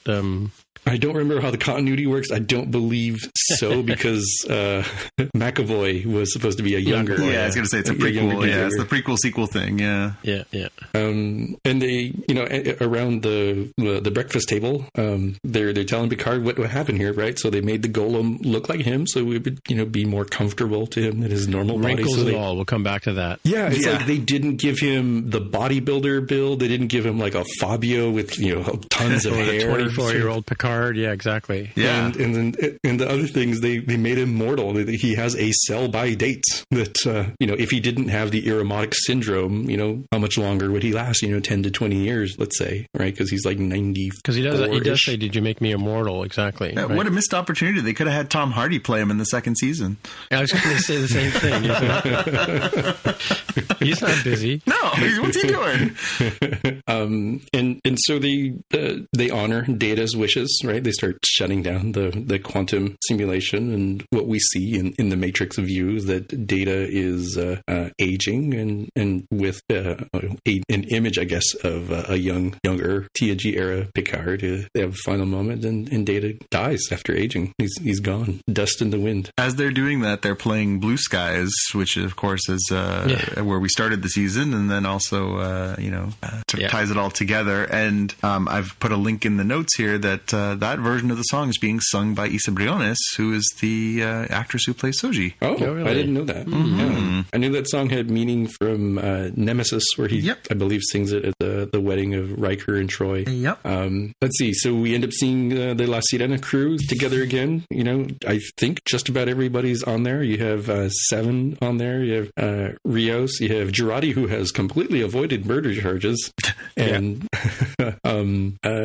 Elnor's on there. I think I mentioned that. We have Raffi. Raffi and Seven are holding hands, which some folks have interpreted as romantic. I didn't. I viewed it as being more, friends. I've seen friends comfort each other in that way. So I'm not saying that it couldn't be a possibility. I mean, if they do a 7 of 9 series as a Fenris Ranger with Bjayzl, like I really totally felt like they had a romantic relationship, right? It seems implied, doesn't it? Yeah. It seemed heavily implied with Bjayzl. I don't really get that vibe with the Raffi thing. I think that was more I guess that would explain why she's not with Chakotay anymore. Exactly. Or she didn't take Rios for a spin. Yeah. Or he didn't take her for a spin. So then they are 7, right? There's a full crew. Yeah. Full crew. So now we've got Chekhov and Sulu in their rightful places. Mm-hmm. And everybody's keyed up for season 2. They say, we have a Data. And a funny line too, where Soji sort of says, thanks thanks to you, I'm free to travel now. And he says, yeah, me too. Picard says, yeah, me too, because he's now a synthetic too, right? Right, yeah. After the synthetic ban, yeah. The synthetic ban was ended now that the whole, enormous implications that I'm sure will be discussed in season 2 of the Tal Shiar Zhat Vash doing stuff against both the Federation and the Romulan Star Empire, right? That there was this plot. So the Federation is several million light years away from where they are currently, and yet they make the decision to lift the ban of the synthetics? I mean, well, it depends on how much time passes here, because it's kind of unclear. But Starfleet got the message, right, with their faster ships, and let's say Nepenthe is close enough for stuff to happen, and presumably enough info was passed to Riker of like, that head of Starfleet security was actually a Tal Shiar Romulan agent, and so that's not a problem either, right? Yeah, it's the attack on Mars too. If the whole conspiracy is exposed, and then wouldn't that mean that the Romulans orchestrated this massive terrorist attack, and therefore it's an act of war? Like, it's a tricky one, because it's kind of interesting, because Raffi is like a 9/11 truther, right? So for folks who don't know that, there are some folks in the United States and maybe elsewhere, but who believe that the United States government orchestrated the 9/11 attacks, and there are folks who actually believe this, and it sort of feels similar in that respect of like, well, what would happen here with the Romulans? I'm like, it seems like this one rogue agency decided to do this, and even ended up in the deaths of many Romulans. So it seems like a weird act of war to say, hey, like all Romulans are bad. It's like, well, it kind of feels like Section 31, who has gone rogue as well. What ends up happening there, it's a very messy and gray situation of like, well, what can we do? And I'm hoping they end up covering that to some degree in season 2. Yeah, but we got the ship, engage is said, and the ship takes off at warp, and get to the credits.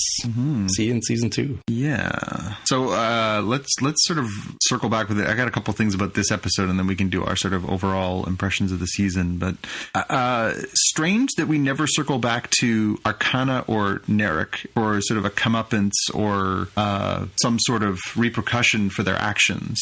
We don't see. It's Sutra that killed what's her name, isn't it? I thought Arcana was the.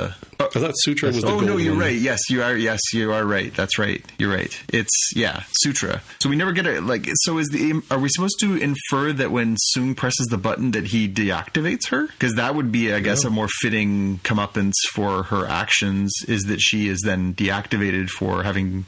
Without a trial? Brutally stabbed her friend in the eye. Because we don't see her from that point on. She gets turned off, and that's the end. Like, we don't see her again in the entire episode. So are we supposed to infer that she is no more? Unclear, because in my notes, and autocorrect butchered this, and I didn't even notice it, I put that Soong had tased her, and it corrected to taxes her, which is not the intention there. Yeah. I assume it was very similar to Lore, where he's not dead per se, because he could come back. Turned off. Deactivated. Yeah. Shove her in a drawer somewhere. Maybe she'll come back in season 2. And we don't get any closure on Narek either. The last time we see Narek is in that sort of fight scene where they're trying to sort of fight to deactivate the beacon. We don't really get any closure on him, which seems a little odd, given that he was featured pretty prominently in this series. And we don't get any. It's weird that, like, in the end, Seven goes with the crew and is, we're all together in this. What happens to the XBs and this huge Borg cube that is sitting in a pond on the Coppelius? Like, right, yeah. And where did Auntie Ramda go? Well, I mean, yeah, like it's a very strange, sort of non-conclusion for sort of maybe they'll circle back on that, but they're just like, well, peace out, folks. We're out of here. Maybe there is supposed to be a passage of time that they don't document, where like they save all the XBs and send them on their merry way, and they have a trial for what was the character's name again? The golden version of Soji? Sutra. Sutra, that's right. They have a trial for her, and Narek is, they fix up his ship and he goes on his merry way, but none of that is documented. It seems like a bit of lack of closure on a few of those fronts. Right, yeah. Yeah, so last episode, I had posited a completely different ending. I thought this was going to have a very hard cliffhanger ending, because very similar to Discovery at times, certainly the first season, and very much true for the second season. We're like, can they actually wrap it all up? And guess what? They said, hold my beer, I'm going to wrap this up.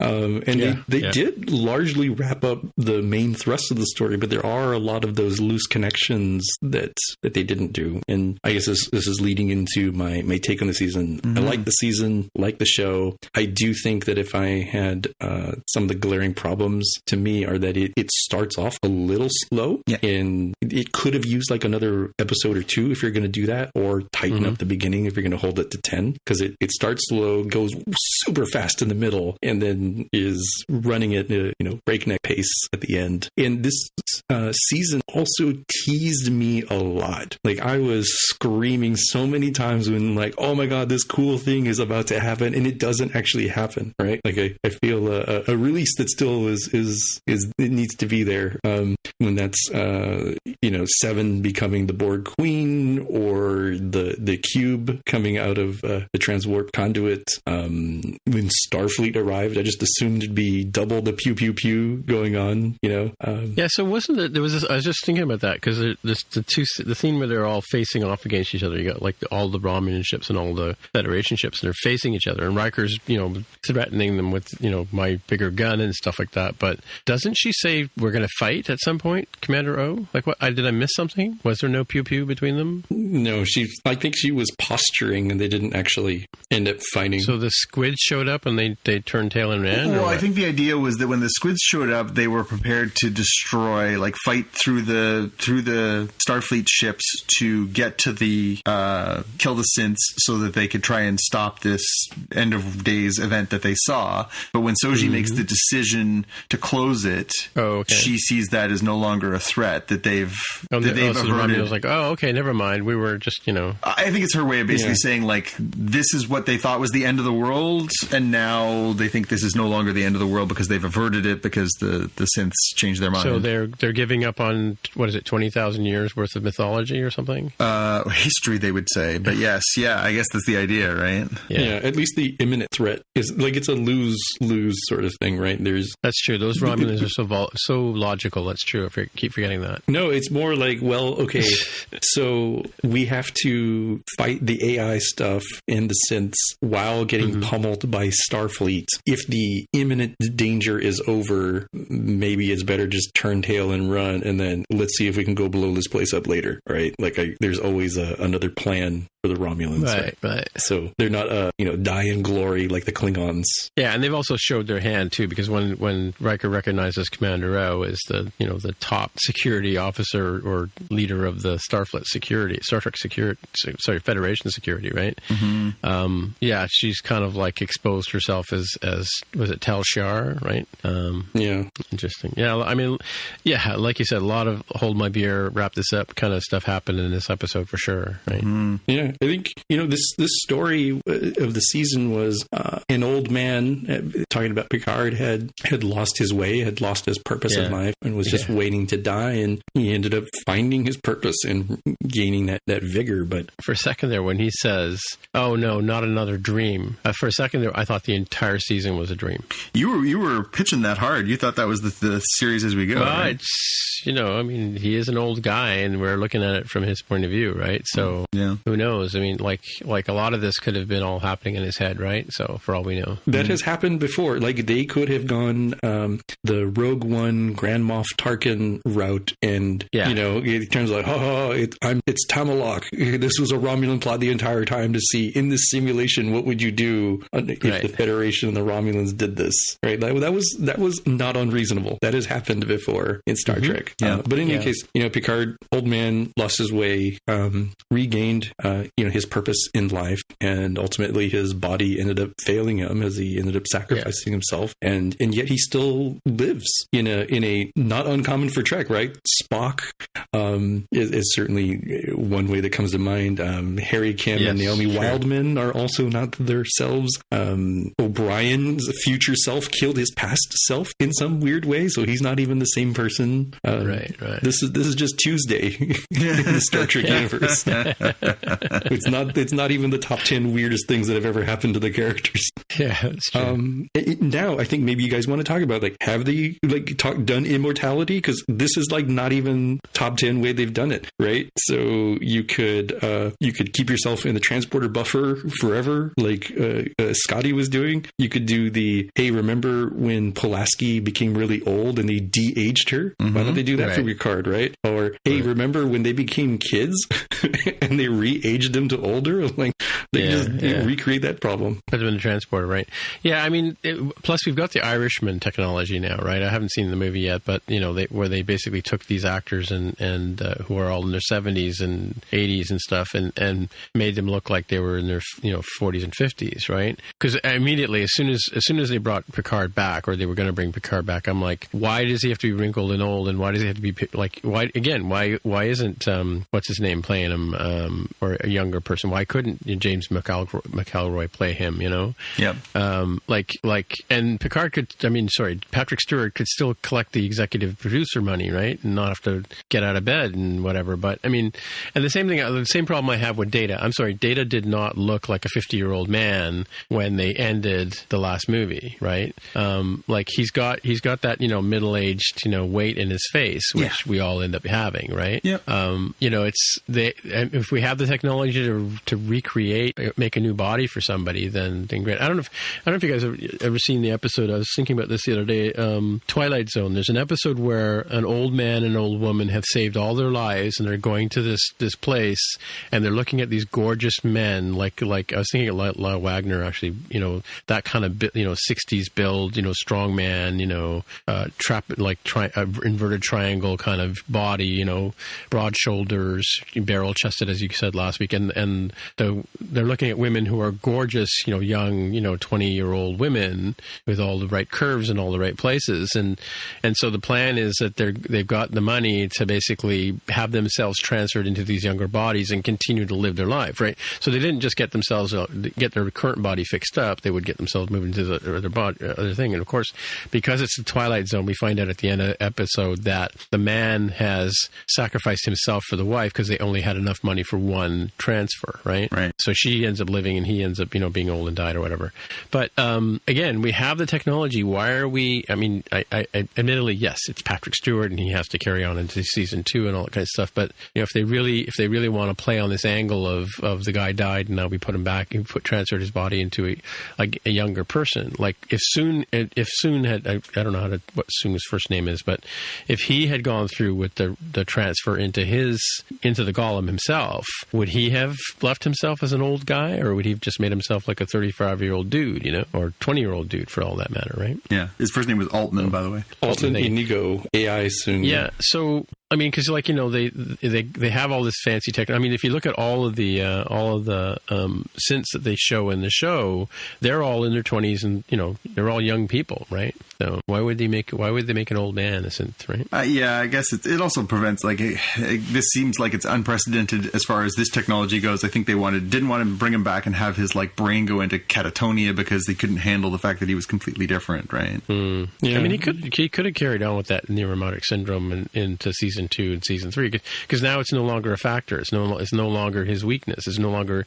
his kryptonite, right? Well, and it's funny, on a show that was sort of fixated around the idea of mortality and how mortality defines one's life, it's funny to have removed that from him, which is something that has obviously been part of his life for a long time. And they've also taken out the Jason Bourne chip too, right? Because he's not going to be able to leap into action and start running like a madman, and Yeah, which is probably for the best. So overall, I mean, do you guys, are you happy with this? If this is our first return in 20 plus years to this part of the Star Trek universe, are you happy with where we sort of began and ended? And are you surprised that they wrapped it up in a bow?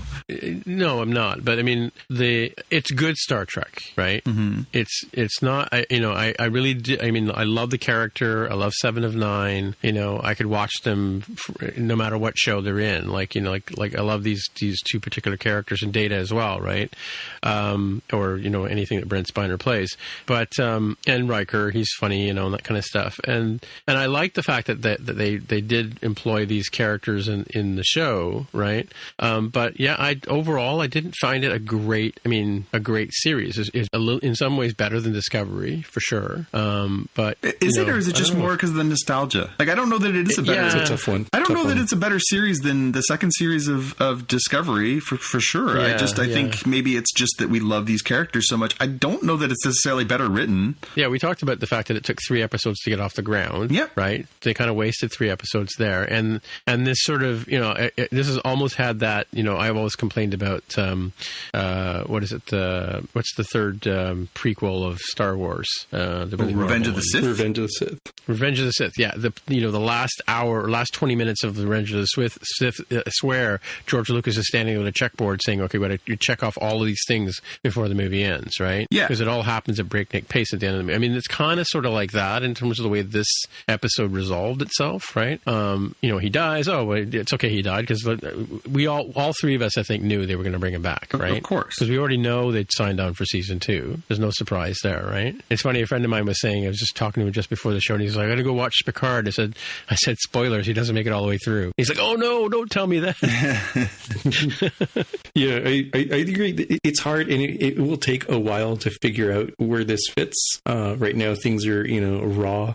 I do suspect it is good, but not great Trek, and it's certainly not bad. I just want to be very clear when I'm criticizing it. Very similar to Discovery criticisms.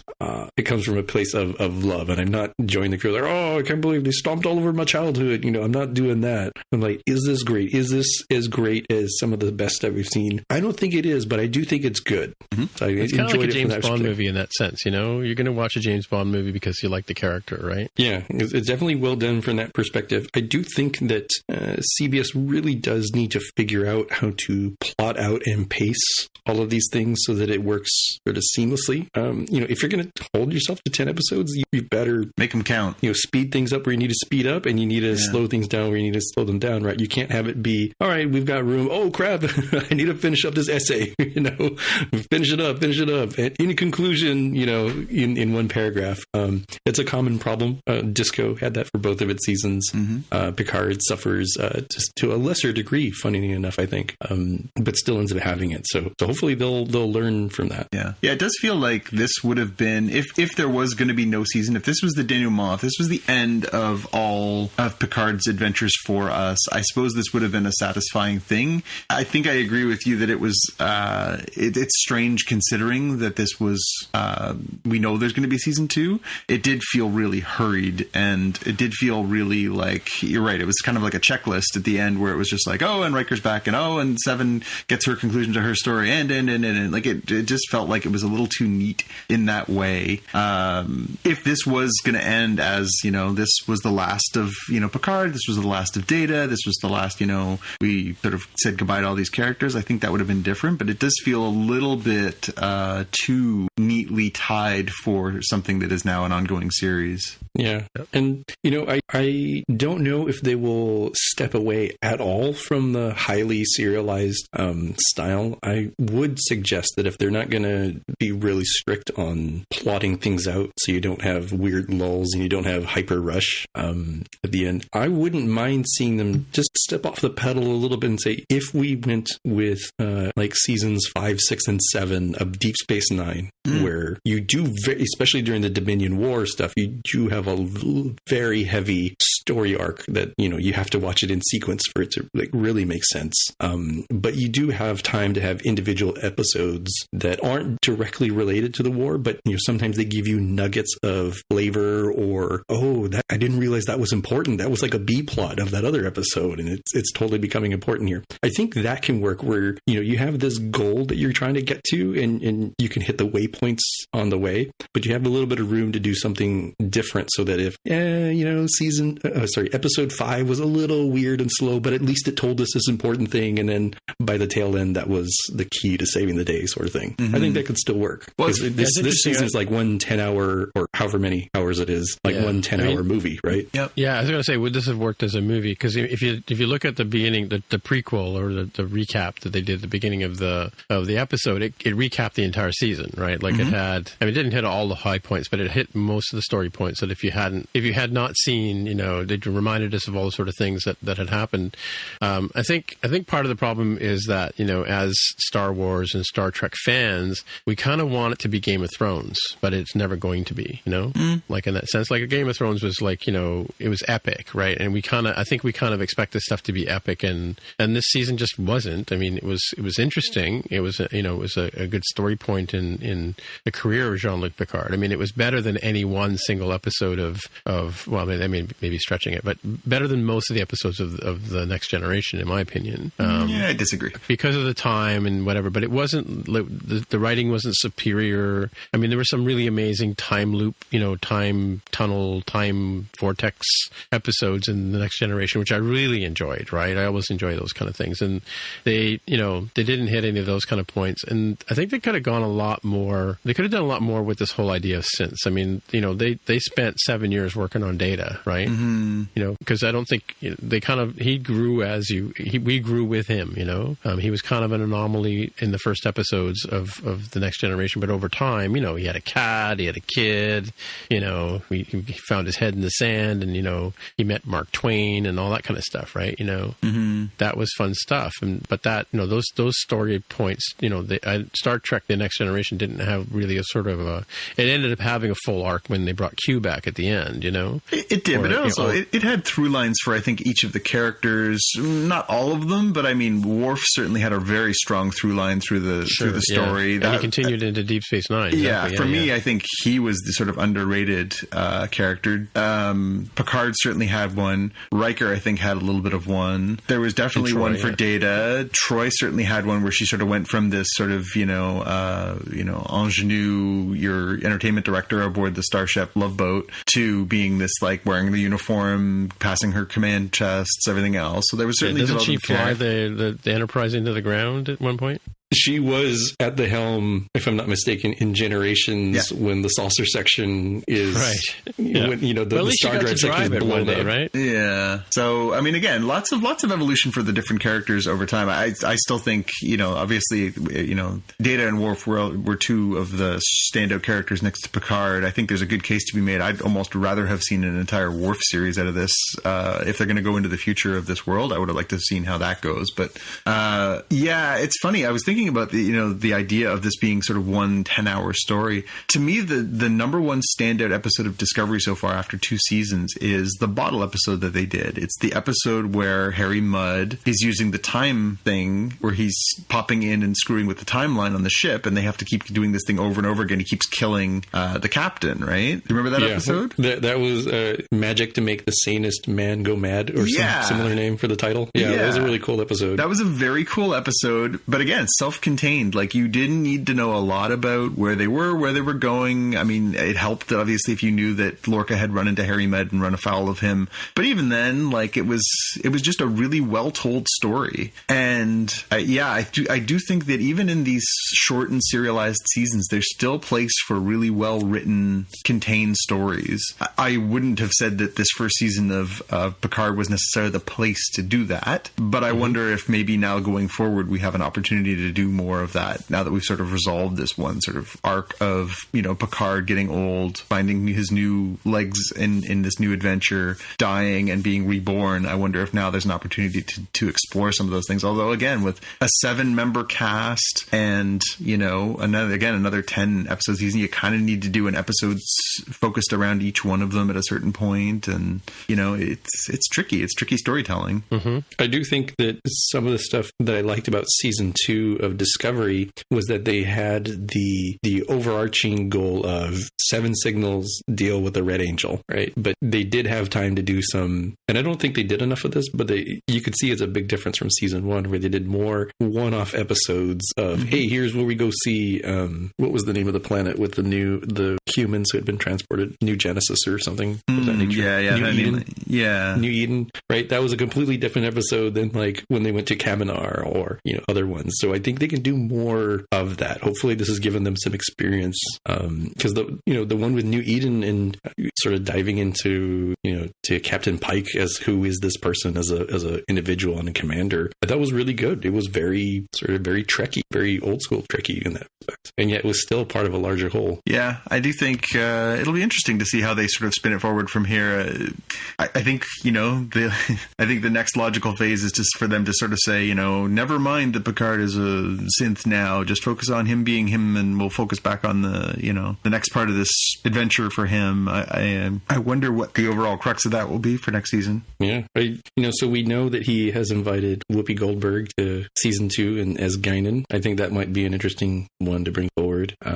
I think there is discussion with Robert Picardo to resume his role as the emergency medical hologram. That might be interesting as well. I want Worf and Geordi. So Geordi, I kind of wonder if LeVar Burton will want to do it, but I have to imagine that Michael Dorn as Worf has already broken quarantine and is, hammering at the door of CBS like, for the love of God, I want to be on this show. And I would love to see it because I want to see what is Worf's opinion of this situation. And if I was writing it, I would want to write about the struggle between, Worf respects Captain Picard is like, if you were any other man, I would kill you where you stand, right? Right. I respect you so much that even at your worst, I'm going to give you some slack. And yet Worf also believes in, he can't wait to die honorably, right? He can't just, he's just salivating. Yeah. He's like, yo, Picard, if you were dying, why'd you come hit me up, man? We would have gone on some crazy ass adventure and died together, right? And yet you did die, and yet you are here. How do I feel about you? I think it'd be kind of similar to his feelings around Dax, right? When Jadzia died, Ezri is sort of Jadzia, but not. And I feel like it might be similar in that respect. I always thought it was funny. It was interesting that Sisko always sees Dax as the old man, even when, it doesn't matter what body it's occupying, right? So that's kind of an interesting concept. I have a question, and it comes to Gates McFadden. Do we know why she left Star Trek for a couple of years or a year? Because she was on for like 1 season or 2 seasons as the Doctor, and then Beverly Crusher, and she left and came back. And it's a good question. I seem to recall there being a story about it. I don't know if there was an issue with her, or if an issue. I know contract or something. Yeah, something. I don't know. Let's see. Or they thought maybe people didn't like her. I'll Google it while you guys move on to other things. Yeah. So I was, as long as CBS folks feel free to hit me up if you want to add me as a screenwriter for y'all. As long as we're adding stuff, I'm like, all right. So we got cool CGI technology. If we are going to have the EMH come on, it would be kind of interesting to show him as he was in Voyager, unchanged, and then have him talk to Picard about, well, that's kind of interesting. So you have a synthetic body, and yet you look old. I hadn't really considered that. I will try that too. And then, okay, no more CGI. Now it's just straight up Robert Picardo looking older because he has set his visual, appearance to look that way. That's keep me happy, right? Yeah. Right. So that could be thing, especially because he would, I think, as a synthetic life form, understand Data's perspective on it. And I would do something, not both of these to be clear, but if you're going to have John Delancey come as Q, I would do something kind of similar with the CGI of like, oh, Picard, you're so old. And like, all right, I'll, to make us both the same, I'll make myself look older too. All right, so we've gotten the wink, wink, nudge, nudge. This is why we don't want to spend the CGI anymore on every episode. And you could also have Q, sort of whisper to Picard is like, the trial never ended, Picard, even after death. How about that? You just would imagine John Delancey delivering it much better than I did right now. I'm 100% behind Q coming back, and yeah, I think that's obviously a really fun way to do it, is have him show up and be like, well, you're old, so I wanted to be old too, yeah, I think that could work really well. And the chemistry between Patrick Stewart and John Delancey was so good in the series. You'd have to think that there would be some magic if the two of them got back on the screen together. Did you see I just looked up Gates McFadden. Did you find it, Tim? Yeah, it's gonna off of Wikipedia. It talks about how head writer Maurice Hurley didn't like working with her, so he had her let go at the end of season 1, and then Diana Muldaur, who had been in the original series, joined as the Doctor, and she didn't develop any chemistry, and they tried to get her back, and it took a call from Patrick Stewart of all people, and numerous fan letters, obviously, to bring her back. So, is that what you're going to say? Yep, exactly right. Yep. If you can trust Wikipedia as a source, then that's the truth. Well, Wikipedia is us, right? So. Yeah. Anything that's open source has got to be just a little bit. You got to put a little bit of doubt in everything you read there. Got to check your sources. Mm-hmm. Yeah. But But that's what they do, though. Yeah. But I've got I have a few colleagues who are well known enough to have Wikipedia pages on themselves, and they are constantly pointing out the number of inaccuracies on there. Right. So you have to take it with a grain of salt. Well, I've written stuff for Wikipedia, and they've taken it down. Mm-hmm. So, and I've written some stuff for Wikipedia, and they left it up. So, yeah, they are very harsh critics. People who run it. Yeah, I think it's come a long way. There's a little bit of commentary on Pulaski's season. I do think it was sort of weird that they said, "What if McCoy but woman?" as a direction for the character, and I think it really didn't work. She was just so harsh and off balance. Yeah. Like it works, with McCoy being, space racist against Spock. Like it really fits that trio. Yeah. And I think it just didn't fit TNG. Very similar to imagine, I guess this is possible. Imagine plucking Wesley Crusher and then shoving him into Deep Space Nine. Like, does he fit in there? Heck no. Heck no, he doesn't fit into there. And so I just think her character just didn't fit that style of show. See, well, the thing about it is in the original series, Kirk, McCoy, and Spock were id, ego, and superego. That's where I think they come from that sort of idea of psychology, right? Because, Kirk was like the crazy kid, and McCoy and Spock were the balancers, right? In their own ways. Like, indeed. McCoy was super emotional and Spock was super logical, right? So that's why I've always seen those three. Because the three of them together create the show, create the chemistry. Yeah, it really wasn't an ensemble show for TOS, right? It was, and the movies also revolve around those three. But as an aside, is George Takei too old to do a Captain Sulu series? Admiral Sulu. Sure, but you shove him on the Excelsior A or something and move on. I don't know, but could he be serious now in his later years? Right? He's a lot less reserved than he was when he was on Star Trek. If you know what I'm saying, right? He definitely leans really hard into the oh my kind of self-referential things. That's a good point. Yeah. That's a good point. Yeah. Anyway, right. Should we wrap up on what do you got here on your link there, Jonathan? I just added some real-time follow-up to our conversation about streaming bandwidth. So the Canadian press has filed a story this evening that says that Netflix has lowered its video quality in Canada as demand for bandwidth has surged. Really? So the streaming giant says it will introduce changes today that are designed to slash its data traffic by 25% as internet service providers deal with a surge in user activity in the midst of the COVID-19 pandemic. So the lower bandwidth streams of Netflix programs should deliver the usual quality of each plan, the company said, whether it's ultra high definition, 4K high definition, or standard definition. However, they are apparently, let's see, what does it say here? In a blog post last week, they said that Are they going to cut your rates? Yeah, good luck with that. I may ask that question last week. With the changes, right? Ken Florence said Netflix is simply removing the highest bandwidth streams from the platter of options. So I guess that means no more 4K? So I'd like my money back, please. Yeah. It's a difficult situation. I am of the mind that it is, as individual consumers, it feels a little uncouth during the current situation to go start a campaign on Twitter or something. against them. At the same time, I also do think it would be quite proper for all of these providers. I'm going to throw Amazon here too, because Prime deliveries are not Prime deliveries anymore for anything other than essentials, right? It's a very dire situation. It'd be very nice if Netflix and Amazon and all these other ones said, hey, we lowered it to this. We're going to give you a discount for that time period. Yes, we will take a hit, but everybody sort of understands in the stock market that this is a goodwill gesture during a very troubling time. So that's an interesting thing. I know some of the Prime things I was ordering are going to be a month away from now. Is that because they're not if you want it sooner you have to pay for it, or they're just not honoring because obviously because of the current climate, are they not honoring it because of that? They want to make sure you. My understanding, they're prioritizing essential items. Okay, so that's food. Yeah. So my Microsoft, my microphone boom from my podcast doesn't count, right? It's quite essential to us, so you'll get no argument here.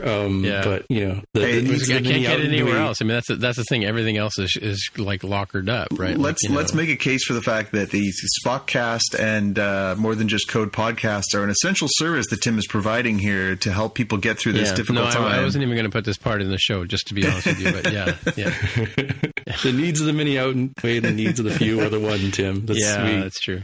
We gotta go into the reactor. And that was actually a genuine question I was asking you guys. But thanks for making it. We make it fun. If you put it on the show, it ends up fun. That's right. I guess. I did have another question. Oh, you know what I was going to ask you though? So, John, you got a link here from YouTube. What's that? That's the link to Isa Briones singing Blue Skies. Oh, I see. Okay, sorry, you did mention that. Okay, yeah, I missed it. Okay, so you'll be able to listen to that if you want. Shall we move on to our watch list? We shall. All right, Jaime, you got something there? Yeah, I have not heard of Tubi, not to be confused with Quibi. This is another streaming service that has cropped up, I guess. The main reason I'm bringing it to your attention is that What We Left Behind, looking back at Star Trek Deep Space Nine, the wonderful documentary, which I actually saw in the theaters when it came out for that special event, is available for free to stream on Tubi. Nice. So we got the link there. I will note that it does not work if you have an ad blocker running, so, turn off that ad blocker or fire it up in an incognito window. I wonder if we have to use our tunnel bear for that too. Oh my gosh, does this not work in Canada? I apologize. I don't know. Till I click on it, I won't know. Well, anyway, too bad there aren't ways to watch these things. I'm assuming they're doing it as part of, the many things that we've mentioned that folks are doing to help keep folks, socially distanced and yet maintain their sanity as they deal with the lockdown from COVID-19. Yep. But I don't know, Tim. I don't know. The problem with Amazon Prime not working right now is I don't know how I'm going to acquire my purge mask. We're rapidly heading there. All crime is legal for one day, and I don't have an appropriate mask. The rate your president is going, I would not at all be surprised if the purge was declared any day now. It really feels like that's the slope you guys are on right now. I'll start watching all this dystopian fiction to prepare myself. Yeah. Get out there, get the welding kit out there, and start putting the spikes on your car. My watch list thing I've got here. So in this tradition of people who are creative, doing creative things around the messaging for COVID-19. Last week we talked about how Simon Pegg and Nick Frost did a homage to Shaun of the Dead as their promotion for this, and so Jodie Whittaker has done a in costume, in character COVID-19 piece as the Doctor from Doctor Who. Very funny, just a little 1 minute thing on Twitter, but fun to see some of the things that people are sort of finding in the creativity. I've been enjoying a lot of. I'm a huge music fan. Normally, I would be going to a concert or two each month, and so very, very sad to see so many of my concerts postponed or rescheduled or canceled. So I've been enjoying a lot of the creativity of people, going on doing Instagram lives and Facebook lives and things like that, playing their music, and to see these people who are playing these characters all also getting out there and just trying to keep people's spirits up and also get across this very important message about how to deal with yourself during these situations, and maybe reaching a few people just through some humor and through some character pieces is fun. And so good on Jodie Whittaker for doing this. Mm-hmm. Is that the one? Hang on, sorry. Is that the one where she's in the closet talking? Like she's in the closet talking about what's going on outside or whatever, and how she's staying inside? She is, yes. Yeah. It's interesting that she doesn't mention it by name. No, I don't think she ever mentions the issue by name. No, she's just talking about there's something awful outside. Don't go outside. It's very Doctor Who. too. Yeah. But yeah, very funny. Mm-hmm. And the last little thing I've got in here is just a little sales pitch.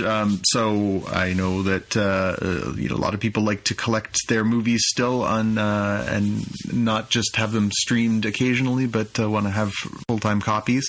The iTunes here in Canada is having a sale this week where they're doing movie bundles that are discounted, and one of the discounted bundles is the entire Star Trek film library. So you can buy all 10 of their movies as digital copies for your iTunes library, and it's $30. So it works out to $3 a movie, or alternatively, it's $6 for the good ones and it's free for the crappy ones. Wait, 10? So wait, does that not include the Kelvinverse movies then? It does not. This is the 10 TNG/TOS movies. Okay. There is a separate bundle that has the 3 other ones in it, which I think it's the 3 of them for $20 or something like that. So they're a little more expensive given their relative age. So how does one find movie bundles these days now that we don't have iTunes anymore? What do you mean we don't have iTunes anymore? Well, I don't know if you haven't maybe upgraded your computer or whatever, but I now have this TV app that I have to look at for things. Yeah, they're all still on there. Yeah, is that how you're finding them, or you're just calling it iTunes? Or no, I mean right now I think I found them on my iPhone. Okay. Oh, I see. Because there's still an app, yeah, right? Different. Yeah. So yeah, that's how I found them was looking through the app. So I think it's Tuesday, they update the movies that are on sale and they update the bundles that are on sale. Oh, here they are, movie bundles. I found some Star Wars and some so they've got a pretty good deal this week. Some contemporary movies for as low as, by the time you bundle them, $5. But the cheapest one they have right now is $3 a Trek movie. So even if you don't want to rewatch the original motion picture, or I don't want to watch that again. Part 5 I think would be the one I would recommend avoiding most of all. That's probably the most reprehensible example of a film in that franchise. However, really, do you want to take a vote? 1 through 10? Want to rank them? No, this sounds like a future episode game. It's a tough one, and I feel like my opinions on Nemesis would change given how critical it is to understand the deeper part of Star Trek Picard.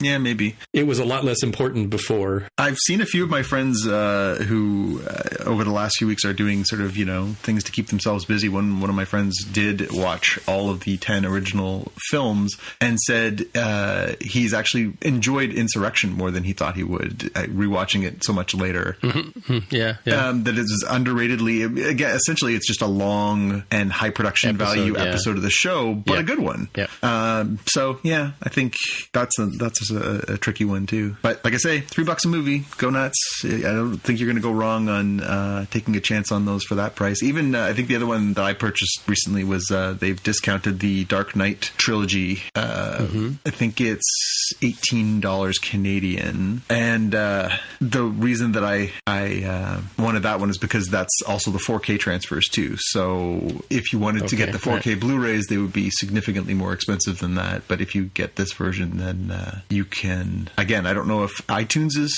throttling its streaming, but you can do the full download and you can watch it as well, and it'll be 4K. So. Cool. Yeah, I think I'll have to go over to the iPhone because I'm not seeing the same sort of choices. So, Jaime, what do you got here? This Doctor Who character? So I am new to the Whoverse, and I didn't know what a Sontaran was. So I had to look it up. In this audio-only medium, it won't make sense, but I threw into the show notes here what my face looked like when I Googled them. They're an interesting design, that's for dang sure. Yeah. Yeah, they're a unique-looking species. Yeah, definitely, for sure. I like the rhino guys that they had. The Jadoon. Those are Jadoon. Yeah, those dudes are pretty cool. I like that. Alrighty, well, I guess that's it for another week. So, hey, Jaime, if people want to find you on the interwebs, where would they look? I'm on Twitter as @DevWithAHair. And of course, if they could figure out where your house is, they could find you there too, right? Jonathan, if people want to get in touch with you? I'm on Twitter and Instagram as @JPKNews. Alrighty, and my name is Timitra, TIMMITRA. On the Twitter machine is where you'll find me lurking around. So, until next time, we'll see you in the future. Bye. Bye. Live long and prosper. You've been listening to the SpockCast podcast. This is Jean-Luc Picard. Shut up, Wesley. Sorry, say again. Just the tag. Gotcha. If you want to find out more about the podcast or see the episode show notes, visit the SpockCast website at spockcast.com. You can get in touch with us on the website or follow us on Twitter @SpockCast. If you have feedback or questions, send us a tweet with the hashtag AskSpockCast. If you like the show, please consider recommending us to a friend, writing a review on iTunes, or pledging any amount at patreon.com/SpockCast. You can find details on how to help us on our website, SpockCast.com/sponsor us. Thanks for listening, and we'll see you in the future.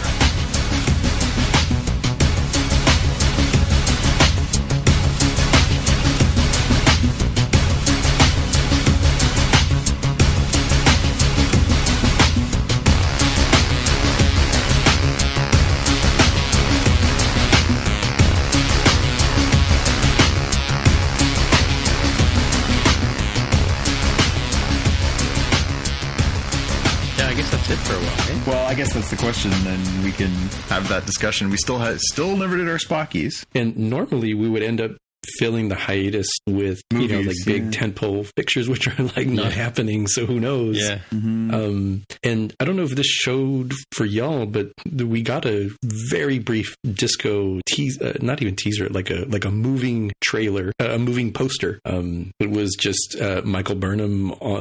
The like planet. So you guys did see this. So it wasn't a CBS All Access thing. They showed the Discovery coming soon, which is not a date. So who knows? Yep. Well, and there was some discussion around post-production on some of these things now has sort of gone a little bit askew, right? So some things are going to be able to continue depending on where they're at. Like they delayed the one things I didn't mention in our recap was that they've announced that they've delayed the final episode of Walking Dead for this season. There's been a few things that they couldn't finish because post-production requires a bunch of people working on stuff, and there isn't the capacity with this shelter-in-place stuff that's going on. So I think that's in a few circumstances that's the case for shows. They've also announced all the CW shows that they had to shut them down. So they're all going to sort of reach a cap at a certain point. Mm-hmm. Yeah, there's a few different news stories talking about this teaser that went up as well. And it's a weird one. Did you see with the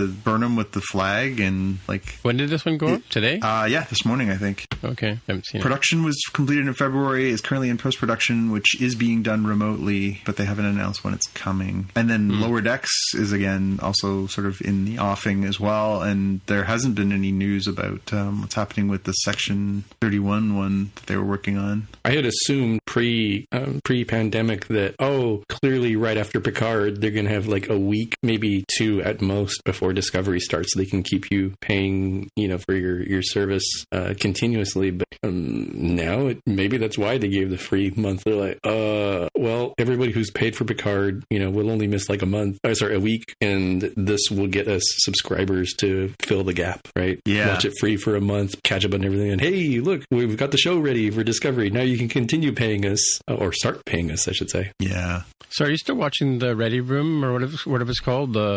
Yeah, I didn't get a chance to watch this final one because I think I had said this before Jonathan came on that just given the length of this episode, I watched about half of Picard during lunch and then half during dinner, so I didn't have a chance to watch Ready Room, which I normally watch during dinner. But are they doing like Zoom calls or they're all in the can already? I think they were all in the can. Yeah, that because on The Talking Dead they've gone to like a Zoom call style where you've got the four people talking, clearly sitting at home instead of sitting on the couch as they normally do, right? So I haven't been watching The Walking Dead, but I do still have The Talking Dead. So it's kind of weird watching a Zoom call on your television, right? Yeah. Speaking of event days, apparently today also, as well as being Doctor Who Day, is also Leonard Nimoy's birthday. Oh, wow. How old would he have been? Let's see. Just saw it a second ago. Yeah. He was born on March 26, 1931.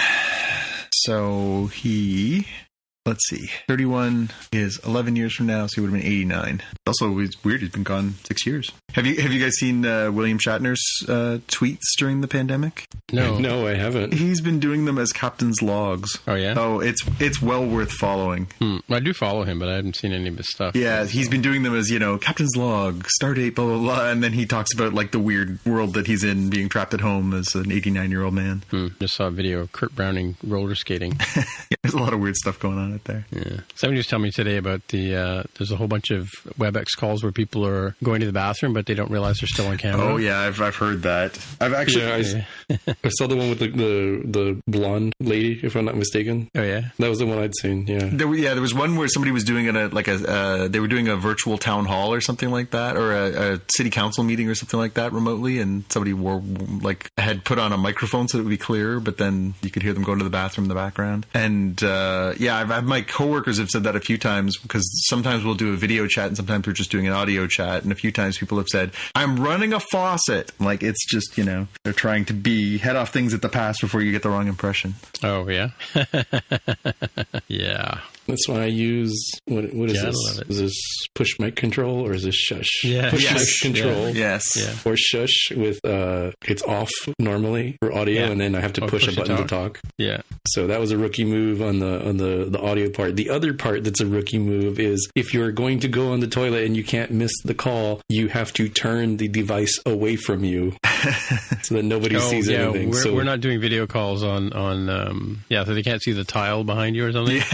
Yeah. Yeah, I mean, you turn off your video, and if you somehow forgot that, you turn the device away, and that's if you're not using the nifty covers for the webcam and stuff. There are many. Yeah, we talked yesterday about Westworld on More Than Just Code. Of course, Jaime had to cover his ears, right?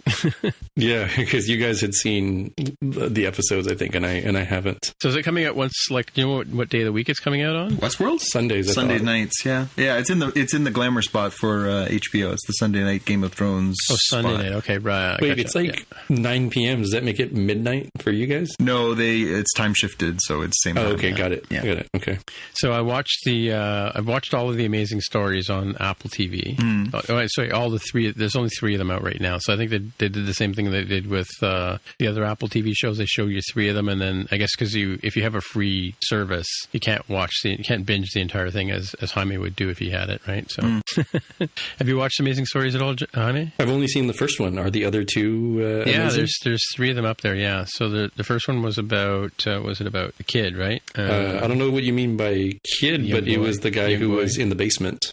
In the base, yes. He goes back in time to the 1919. Yeah, the next one is about a runner, and then the third one is stars Robert Forster, who is no longer with us. He plays an old dude in that one, which he was, coincidentally, but yeah, sort of a superhero kind of story. It's interesting. But yeah, just like the 3 of them, and then I guess we have to wait for the rest episode. Like, I would assume another episode's coming out on Friday, which is what they were doing with The Servant and For All Mankind and The Morning Show. When I watch those ones, you only get the first 3 episodes, and then you have to wait every week to get a new episode, right? Yeah, it seems like Apple TV Plus has done it in a modified. It's not Netflix drop them all at once, and it's not CBS All Access tease them out 1 week at a time. It's like you drop a handful, and then you got to wait for the rest. Yeah, I did finish Mythic Quest too. This is technically my watch list, but I watched Mythic Quest. That was kind of good. Yeah, I got to do that one. And there's trailers out that we didn't talk about for Home Before Dark, which looks interesting, and